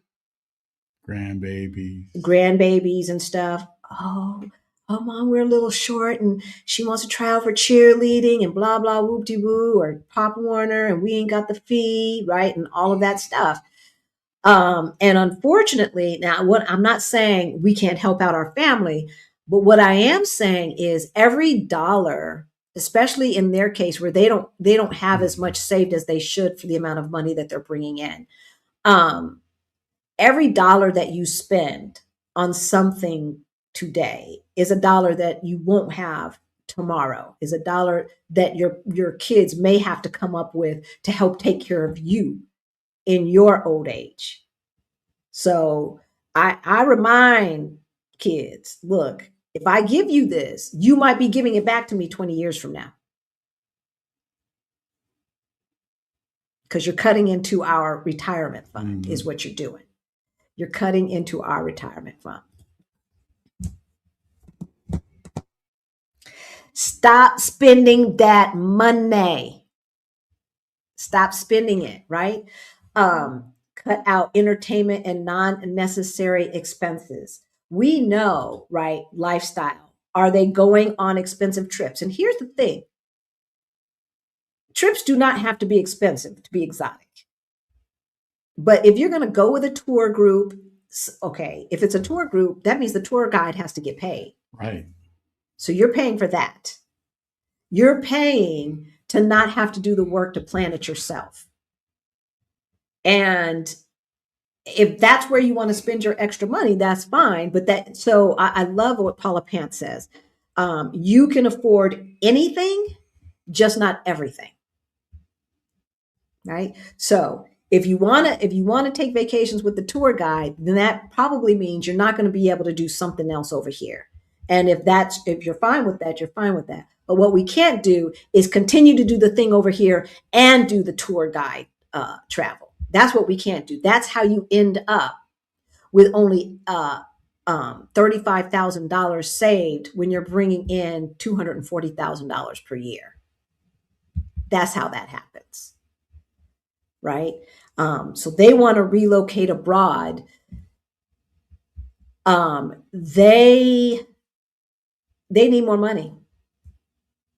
They need more money, or they need to change their lifestyle, right? And so cut those expenses.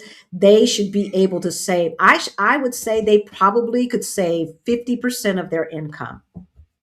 And by the end of the year, have another $100,000 or so saved. Then they can get out of Dodge.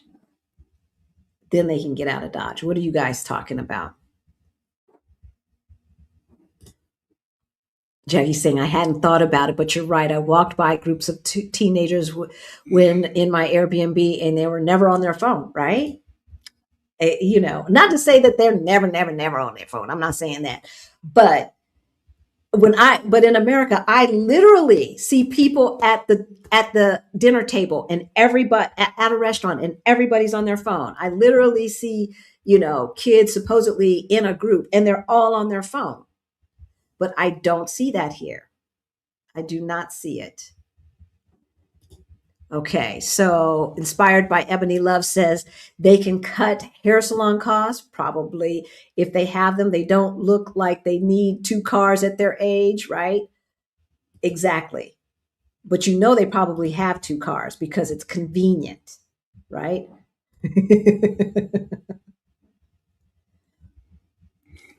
He said, rich people never cook.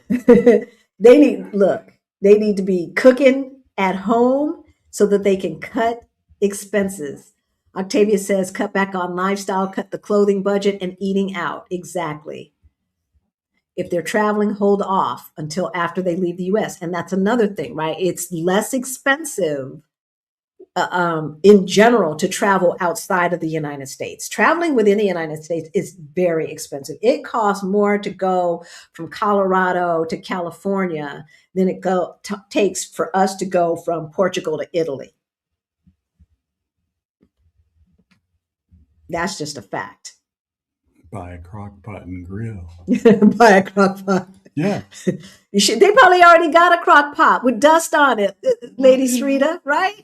You know that. And probably an air fryer too, sitting there with dust on it as they go out to Morton Steakhouse. Have a potluck, invite folks over, have them bring meals and entertain each other that way. Exactly. And that's one of the things we talk about, right? Like, we're not talking about giving up pleasures because that's not sustainable. But you don't have to meet your friends out to eat. Yeah. Have a game night at home. Everybody brings a dish. Have a potluck, right? We do that. We do that here in Portugal. We do that here. All the different groups do that here. Men's group, we have a potluck. We each bring something and enjoy playing games or whatever. And talking nonsense. That's what it's about. They be talking shit, y'all. Oh, yeah. You got to. Black folks don't want to come if they can't talk trash. No. They don't want to come if they can't talk trash, right? Cut lifestyle. It will get them to the right mindset for the other cuts. Yes. Yeah. And here's the thing, folks, especially in today's world, I really think that we need to give up all of the stuff we have. I really do. I think we need to remain nimble. Remember in school when we were studying Nazi Germany and we were thinking lots of stuff. One, didn't they see this coming? How come nobody stood up? Well, now we see because it's happening in the United States. But then the other thing is the Jewish folks and the other folks who got out of Dodge, what happened to all of their stuff? Can you move at the drop of a dime when you have a lot of stuff? And in today's world, with all of the geopolitical nonsense going on, and with these fools acting like they really, really, really, really do want World War III, do we really need to be lugging a bunch of stuff with us everywhere? Food for thought. Now, some folks, they have their stuff and they're not going to be happy without their stuff, and they're going to come here and they're going to bring their stuff. And if that really truly brings you joy, then I want you to have that, right? I want you to have that. But it might not, you might have emotional connections to stuff that don't deserve it. Now, some things are sentimental. I ain't talking about that. You know what I mean? So just think about that. Ailey says, love that. That's what we had in Japan, potluck game night, right? And we ate out once or twice a month. That's the thing.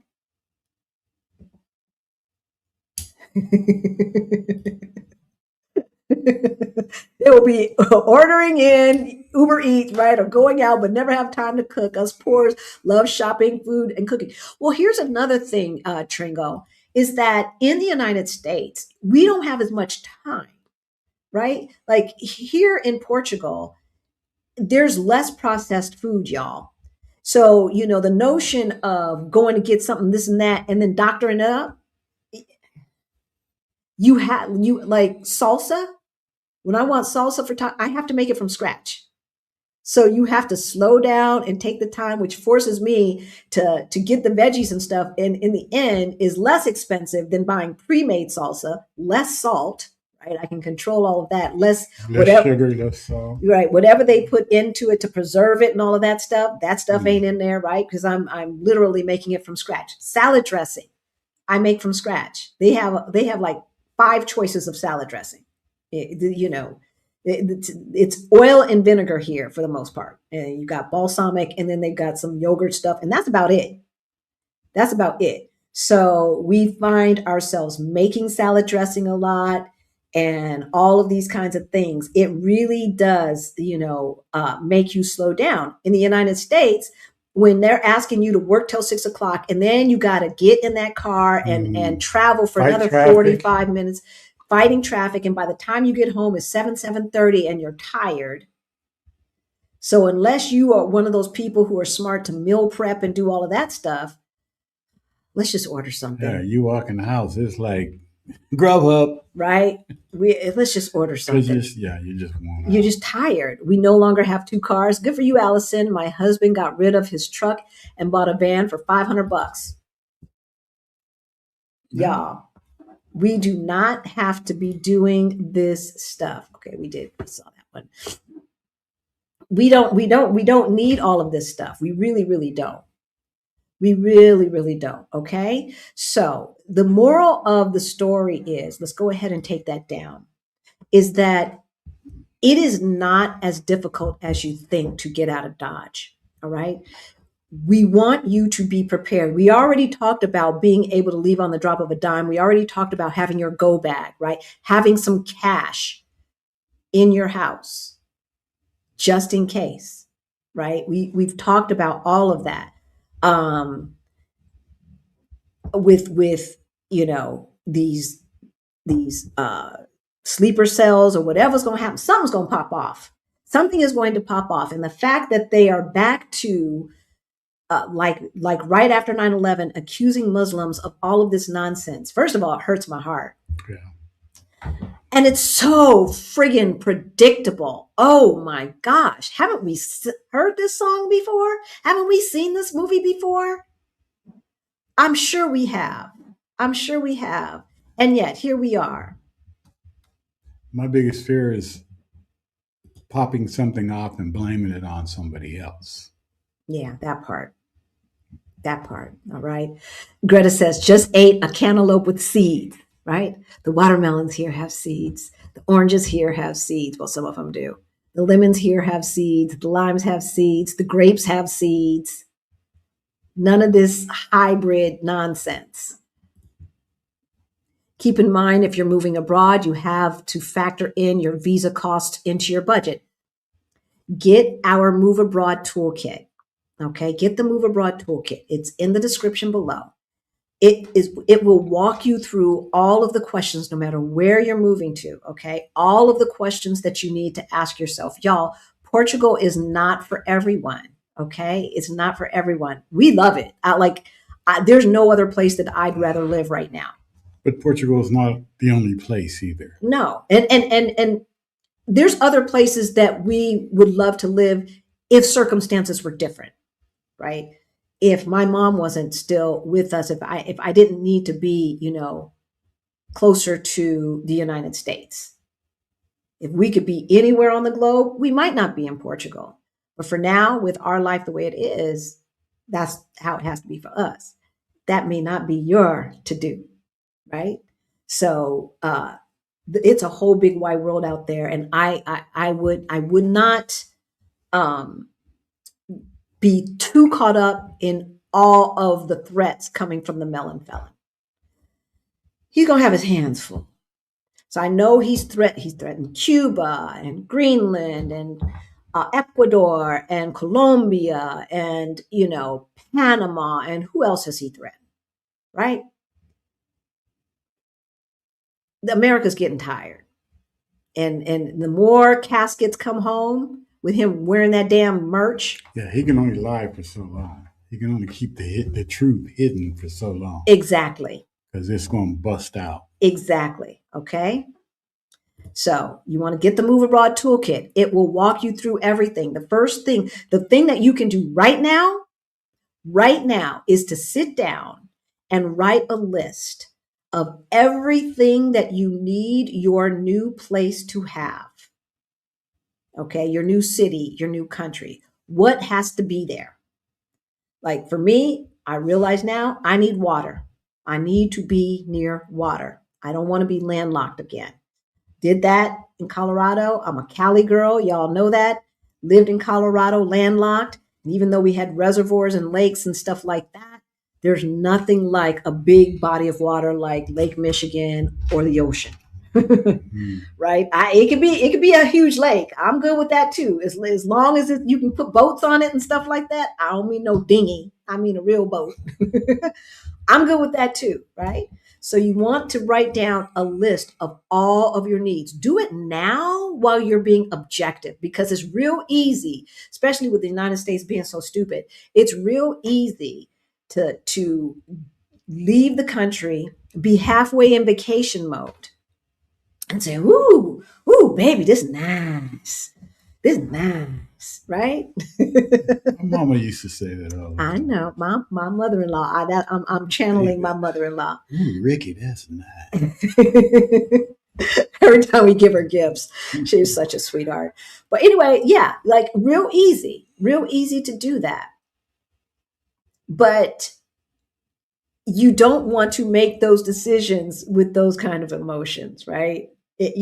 How it feels does make a difference. But, we came here on our scouting trip. We were here for a whole month, and we stayed in an Airbnb in a regular local neighborhood. Okay.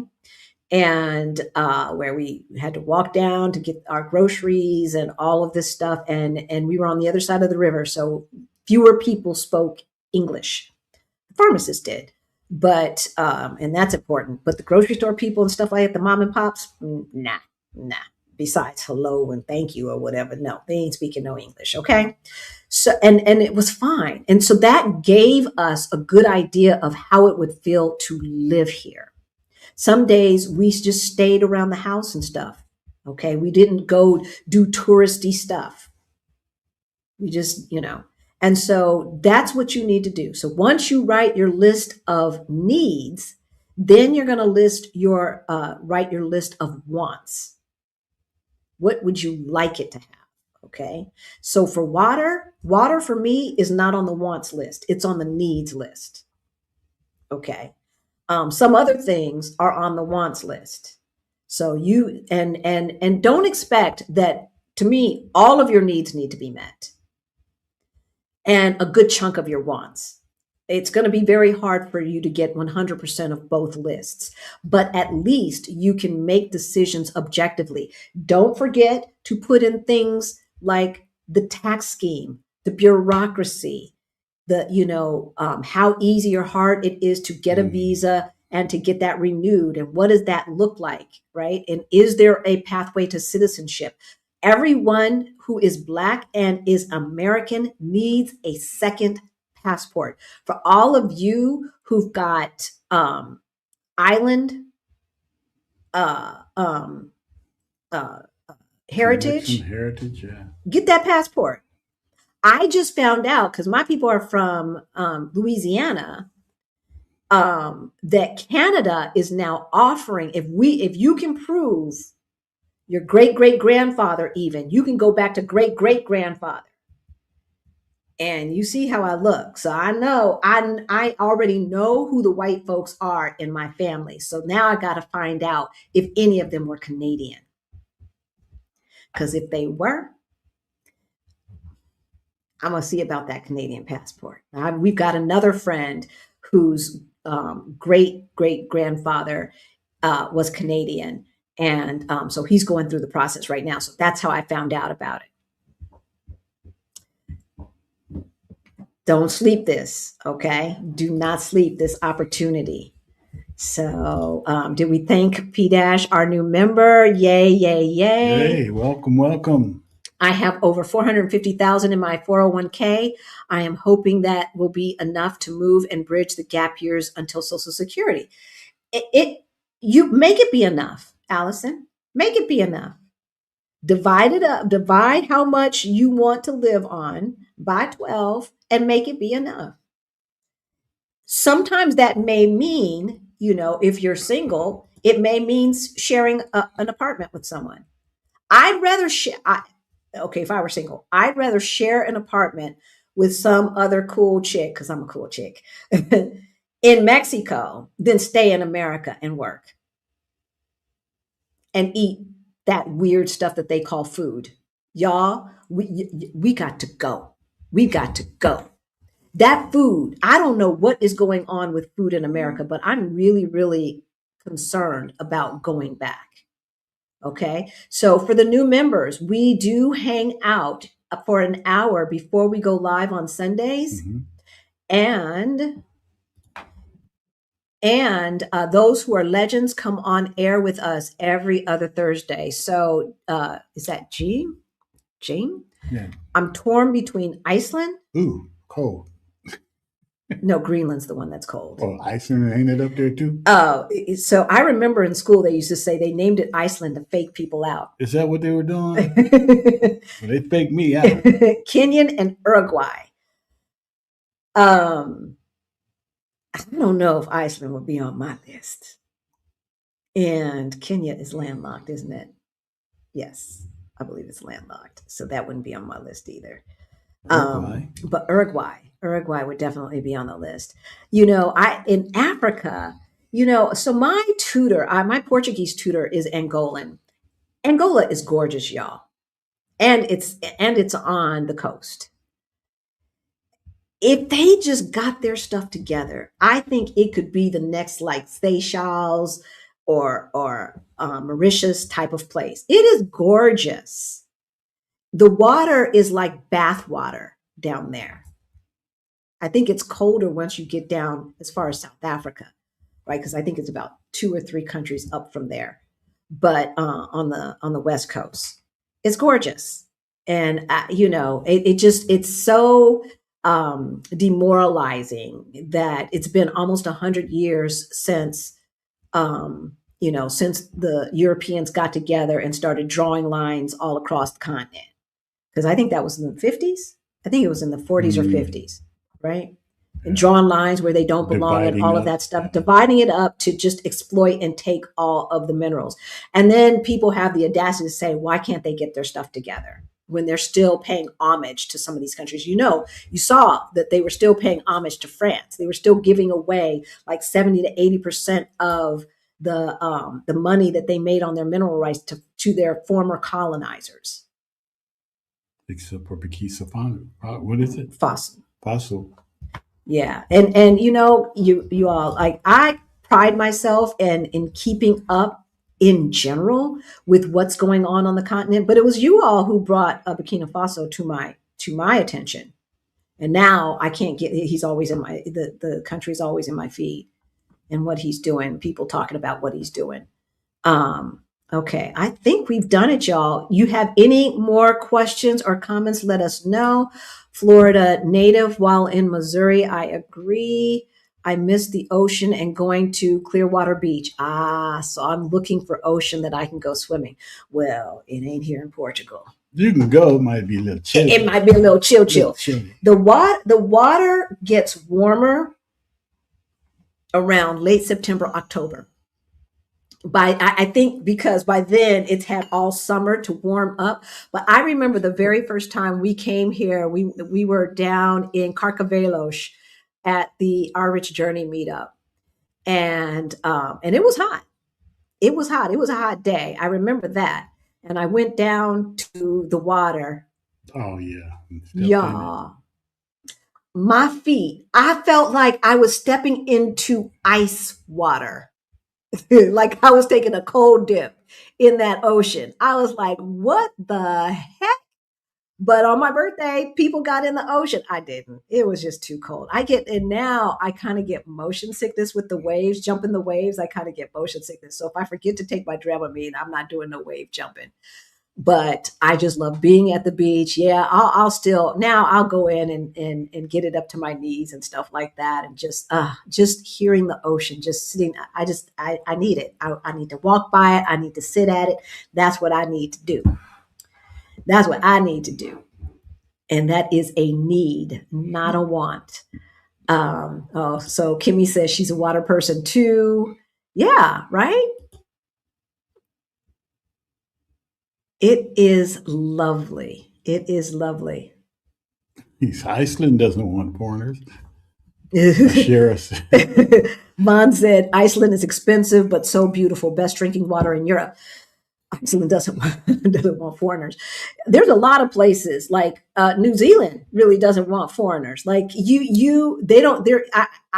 When I checked, I don't believe that there is a retirement visa for New Zealand. Okay, you got to have money. It's kind of like Switzerland. They're not. They don't want us.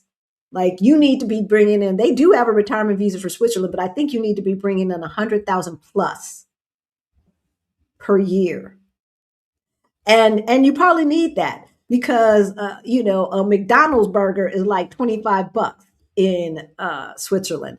I'm moving with 10,000, a dream and a plan. Okay, I'm going to work remote and work on building my business. I'm getting out by any means necessary. Look, if you've got an income stream, you don't need to necessarily have to have a huge 2 years worth of living expenses, right? That's what I needed to feel comfortable.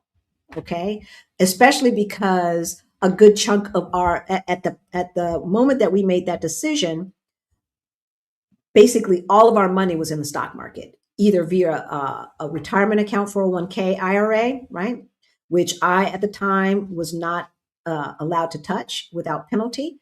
And so, another reason why we were going to do slow travel. But again, we were able to save a lot more cash quickly when we started cutting out everything and went to that 65%. But you do not think that you have to have all of that money to make the move. Now, you might have to have it to get long-term residency, but you can work your way up to that. Okay. And if you've got the income stream, then that might suffice, even for long-term residency, as long as it's an income stream that doesn't come from the country that you're going to. Right? They're for the most part, the places with lower cost of living is not asking you to come there to work.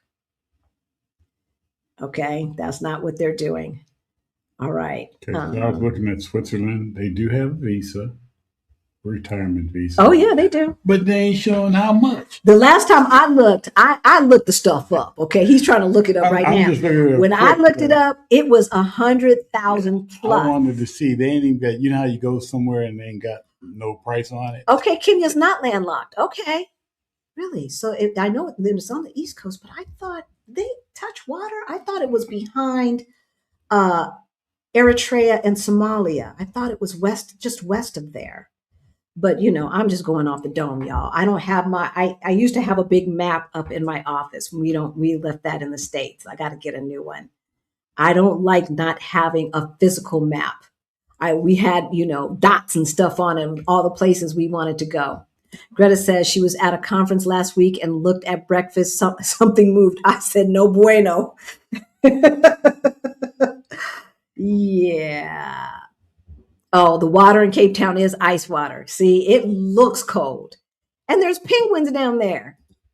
There's penguins down there in that water. So it looks cold.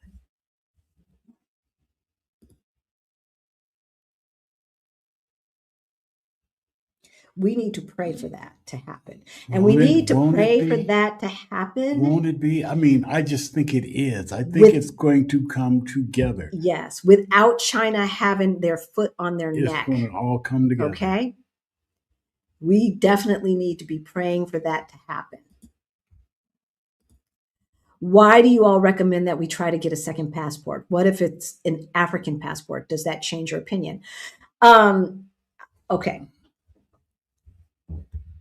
I don't have the facts to back this up, but I've heard from someone, and I can't remember who told me this. I think it was somebody at Friday Sangria, that I think it was Twana actually, that when you travel, they always look at the weakest passport. I don't know if that's true. Okay, I am a trust but verify type of person. That could be a reason to be very particular about which country you get a passport from. Okay, now let's pretend that that's not the case. I would be looking at passports even from countries in Africa that are not as strong today, because I believe that they're going to be strong tomorrow. I believe that the power is shifting away from the West and to the East and global South. And it didn't, right? I think that it did not have to happen the way it's happening. I think it's a self-inflicted wound. I think it probably needed to happen, but it could have happened a lot differently. It could have happened more cooperatively, because there really is enough to go around. Yeah. I don't understand this hoarder's mentality.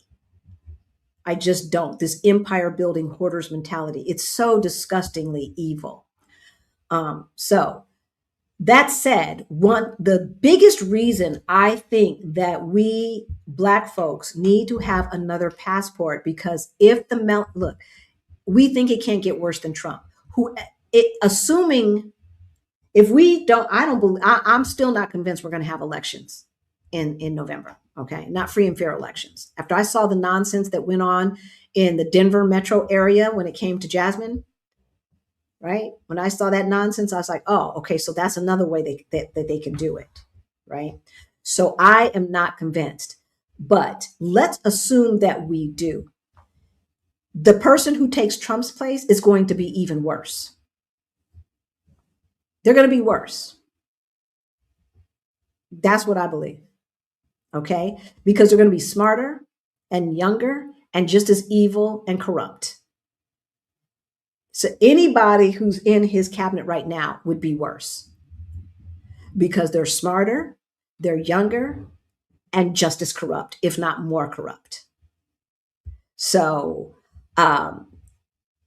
it would not be surprising for him or for for Trump 3.0 or whatever to say something like, Americans abroad must come home or give up citizenship. We can't give up citizenship if that's the only passport we have. But I tell you one thing, so we've got to do what we need to do, because I'm not going back under some nonsense. I'm not going back unless it's my choice, right? So, which is another reason why you have to have your money in more than one place as well. Mm-hmm. Sci-fi fan. Okay. So not only have the options of passport and access, but also have some of your money outside of the country as well. Because nothing that he is doing is legal, and they're letting him do it anyway. And so to me, it's no holds barred, right? It's no holds barred. If he will do what he's already done, if he is snatching up citizens and detaining them, like ICE has no jurisdiction over a citizen, and detaining them, there's no holds barred. So yeah, I could definitely see if he sees too many people leaving, right? Who's going to pick that food? Who's going to slaughter that cow and them chickens? So I gladly take an African passport. Yes, I take it. Yeah. I take now, again, I would have to see if what my friend said is correct as far as travel goes, that they always look at your weakest passport before entry. I'm not sure how they could do that, but I will check that out. And then that might make me hold off or something like that and try for someone else's passport. It just depends. There's some strong passports on the continent. Let's not get it twisted. There are some strong passports, just not as strong. So that's the reason why because we are being held captive by an evil regime. Okay. And it's not so easy to just show up on somebody's land asking for asylum, right? No one thinks that Americans need asylum. But if anybody needs asylum, it's African Americans and the indigenous folks as well. So need the water at the beach. Yep. I need to hear it. New Zealand is expensive. Oh, it reminds you too much of America. Interesting. Yeah, I know there's no retirement visa for New Zealand. They ain't trying to play with us. Come on now. Angola was colonized by Portugal. Yep. Are they still paying Portugal? That I don't know. That's a good question, Jackie. So yeah, the African countries, Guinea-Bissau, Mozambique, Angola, Cape Verde. Those are the African countries that I can think of offhand that were colonized by Portugal, and those folks speak Portuguese. There are a lot of those folks here in Portugal, and so, like I said, my tutor lives here, and she's Angolan, and they speak differently than Lisbonians, Lisbonites, because they don't cut off their words the way native Lisbon speakers speak. So they're easier to understand, and that's really good when you're trying to learn. 50 more likes would be appreciated. We have over 300 people watching. Hopefully we have 300 likes, y'all. If you are receiving Social Security, you may not need a large portfolio to move abroad. A lot of people forget about that, right? So for now, we still have Social Security, and that can allow you to qualify, right? So take that into account. Yeah.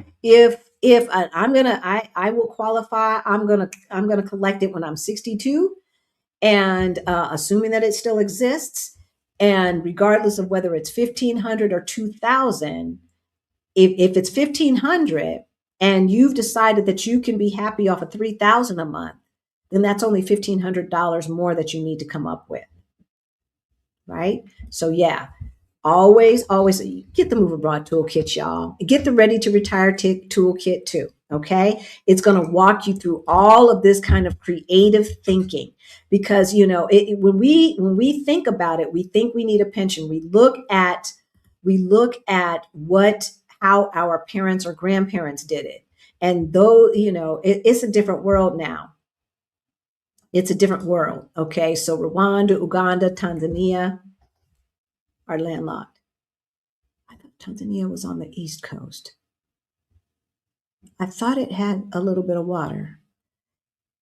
That's Ethiopia, not Kenya. Yeah, I thought it was Somalia, Eritrea in between, then and then Ethiopia with Kenya right next to them. That's what I thought. But oh no. It's a country in East Africa. Edith, we know that part. We know it's in East Africa. To me, it was just on the other side of Eritrea, Somalia, and Ethiopia. So it must be above them and with part of it touching the water. Maybe part of it is behind them as well or west of them. It's a bigger country than those countries, bigger landmass anyway, if I remember correctly. The beach water is so healing. Okay, y'all. We need for Africa to unite. If you haven't seen the penguins in Cape Town, it's worth it. They're so cute. They are so cute. Valerina is out. Okay. Oh, we got another new member. Welcome. Y'all. This is one of the ways where you can support our channel and hang out with Rick and I before we go live. Okay, we hang out. Our legends get some extra perks as well. They hang out with us also on air every other Thursday. I'm looking into citizenship through descent with Benin. Okay, just got my African ancestry back and have traced my grandparents' genealogy back to the 1800s. Well, we've got to do the African genealogy that shows my last enslaved ancestor. That is so freaking cool. I mean, Ancestry.com does a decent job, and it keeps getting better. Every time I go back, it's like it has put in, different percentages as they learn more. But yeah, definitely should do the African one. Vance is a puppet for Teal, right? Who and Teal is not only anti-democratic, Teal is actually anti-human. Like you say, he's anti-human. Like I'll seek asylum. That man, he does not believe in humanity. He is weird. And it's interesting because we were talking today, and and I've said this to y'all before, these oligarchs who are billionaires, and then you got elongated muskrat trying to be the first trillionaire. That's a sickness. It is a sickness, and it's no different. You remember that reality TV show Hoarders, right? All that stuff that would be in those folks' houses, and they just could not part with anything. That's how the Peter Tills, the elongated muskrats, and the Epstein class, that's how they act. It's a sickness because no one needs that much motherfucking money. No one needs that. But they still want more, to the point where he's like, so do you believe in humanity? He's like, well, what do you mean, well? What the hell? What are you? How did you get that way? What happened to you? These people.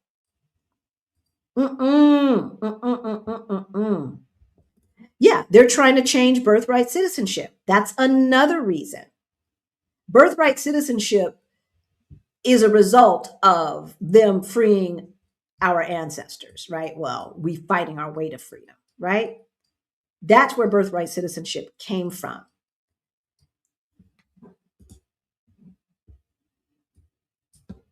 I'm just saying, y'all, we say, never say never. Never say, oh, that'll never happen. Never say never. Everything that is happening today, except for the war, we predicted. We predicted this before November 2024. Every single thing. And I am not surprised about the war because he tried to get into a war the last time, bombing people for no reason and all this other nonsense. How many citizenships can you have? I don't know that there is There's not a rule. limit unless that country says no. You have to be exactly citizen of this country and nothing else, right? Some countries will make you denounce everything else. But as long as they're not requiring that, some people have 4, 5, 6. You can have citizenship anywhere. Citizenships, passports. Okay. So yeah. And you don't have to necessarily have to buy one. Okay. There are some pretty decent, inexpensive ones, especially like for the couple that's got, $400,000 to $500,000 equity in their home. And you can take $125,000 and buy a vacation home and get a passport. I think Cape Verde is about $125,000, $150,000, and that qualifies you to get on the Golden Visa citizenship track. Look, the world is a changing, and I think that we need to be a lot more fluid and creative in our thinking. Can't stand Ari Melbourne. Trump 3.0 will be a proxy president, and he will be running the show in the background. That is, I don't think Trump will be running the show in the background because he'll be dead. That man is like 2 seconds away from the grave. If another rash or some other crazy stuff shows up on his body, I think his body parts are just falling apart. You cannot eat McDonald's type crap every single day. Now, I know he supposedly doesn't drink and doesn't do drugs, but he's grossly overweight. He doesn't eat real food. There's no way on God's green earth you're going to tell me that that man is healthy. McDonald's is preserving his ass. Yeah, all the preservatives in the McDonald's crap is preserving him. You got to thank McDonald's, right? Keeping his ass around. Oh gosh. Myra says they already told on themselves months ago when they said, if you get Medicaid or EBT, you have to work, and there's plenty of work for Americans after the deportations. Yes, they did say that. They said, who's going to pick the food? They said the people on Medicaid is going to pick the food. You got to get out your mama's basement. They are so out of touch with reality that they don't realize that the majority of people on Medicaid and who get food stamps / SNAP are already working. But they haven't raised the damn minimum wage in almost 20 years. So what do you expect? It's crazy. It's crazy. Tanzania has access to the ocean via Zanzibar. Okay. You're welcome, Josette. You are very welcome. Who else? Kenya is south of the others. Okay, I need to look at the map, Ashira. Okay, because I see it in my head, and I'm obviously, I got it all turned around. So I need to see my map. It's time for me to pull that back out. Just turned 64. I haven't traveled since the 80s. Oh my goodness. Almost finished packing, gathering info to help have a small passive income source. Good, scared to go, but jumping. Yeah, do it scared. Do it. Do it scared. It's not like we didn't have fear. Will this money really last? What if? Save enough money to make yourself feel comfortable enough to do it while you're still scared, okay? It is possible. I know based on ancestry DNA records. Yeah, okay. What else, y'all? What else? Did we do it? Did we do it? I want to know how many of you feel comfortable that you can get out of Dodge within a year. Okay. Which of those case studies that we went through reminds you most of your own situation? Is it Dennis and Marcus with the house equity and not too much in savings, right? Is it a restart situation? You had some hiccups? Or were you them baller shot callers spending? Is that who you were? Which situation reminds you most of yourself? Okay. In the meantime, you coming to visit us during Juneteenth? Are you coming to the meetup? If you are, the tickets are in the description below. Okay. And I know that Greta and Action VJ, thank you. Thank our volunteer monitors. Okay. They have put it in the chat as well. If you're watching from the future, it's in the comments as well. Okay. Tickets are now on sale. There is a limit. Our limit is 150 people, y'all. Last year we had about 110. So you do not want to wait. Okay. You do not want to wait. If you need help getting your stuff together, okay. If we went over those case studies and you're like, but we got you. Okay. We offer one-on-one coaching where we can help you put a plan together. And believe me, I think it was, I ain't going to call them out, but, 2 people who are taken beyond the bling, they said we helped them get out of debt a year earlier than they thought they could. Okay. Because Because we've been through it. We've been through Sometimes it it. just takes a different Right. way of thinking. Exactly. And a fresh perspective. Okay. If you need help making a plan to move abroad, if you've got questions about that or starting a side hustle, we got you. All right. You can get one-on-one coaching, or you can wait until our side hustle challenge starts again after the meetup. Okay. So it's not going to be until summertime. Beyond the Bling is our financial freedom program. That's ongoing. And it comes with every month. You get to hang out with Rick and myself, ask questions, right?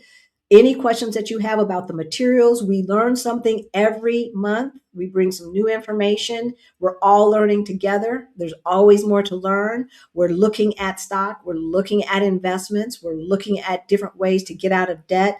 We're looking at different ways to make more money. Okay. Every single second Saturday we meet. We're still accepting people into our Facebook group, but I think we might change that to a WhatsApp group. What do you think? Let us know. Let us know in the chat, and let us know in the comments if you're watching from the future. You know, I don't like Meta. You know that they banned my account when I was trying to get pictures for my dad's memorial. Yeah, that's what they did. Right. And so when they banned they still haven't reinstated it. And he's a fascist. I just, ugh. I know WhatsApp is owned by Meta. I know that. But they seem not to be policing it the way they police Facebook, right? Especially not the private groups.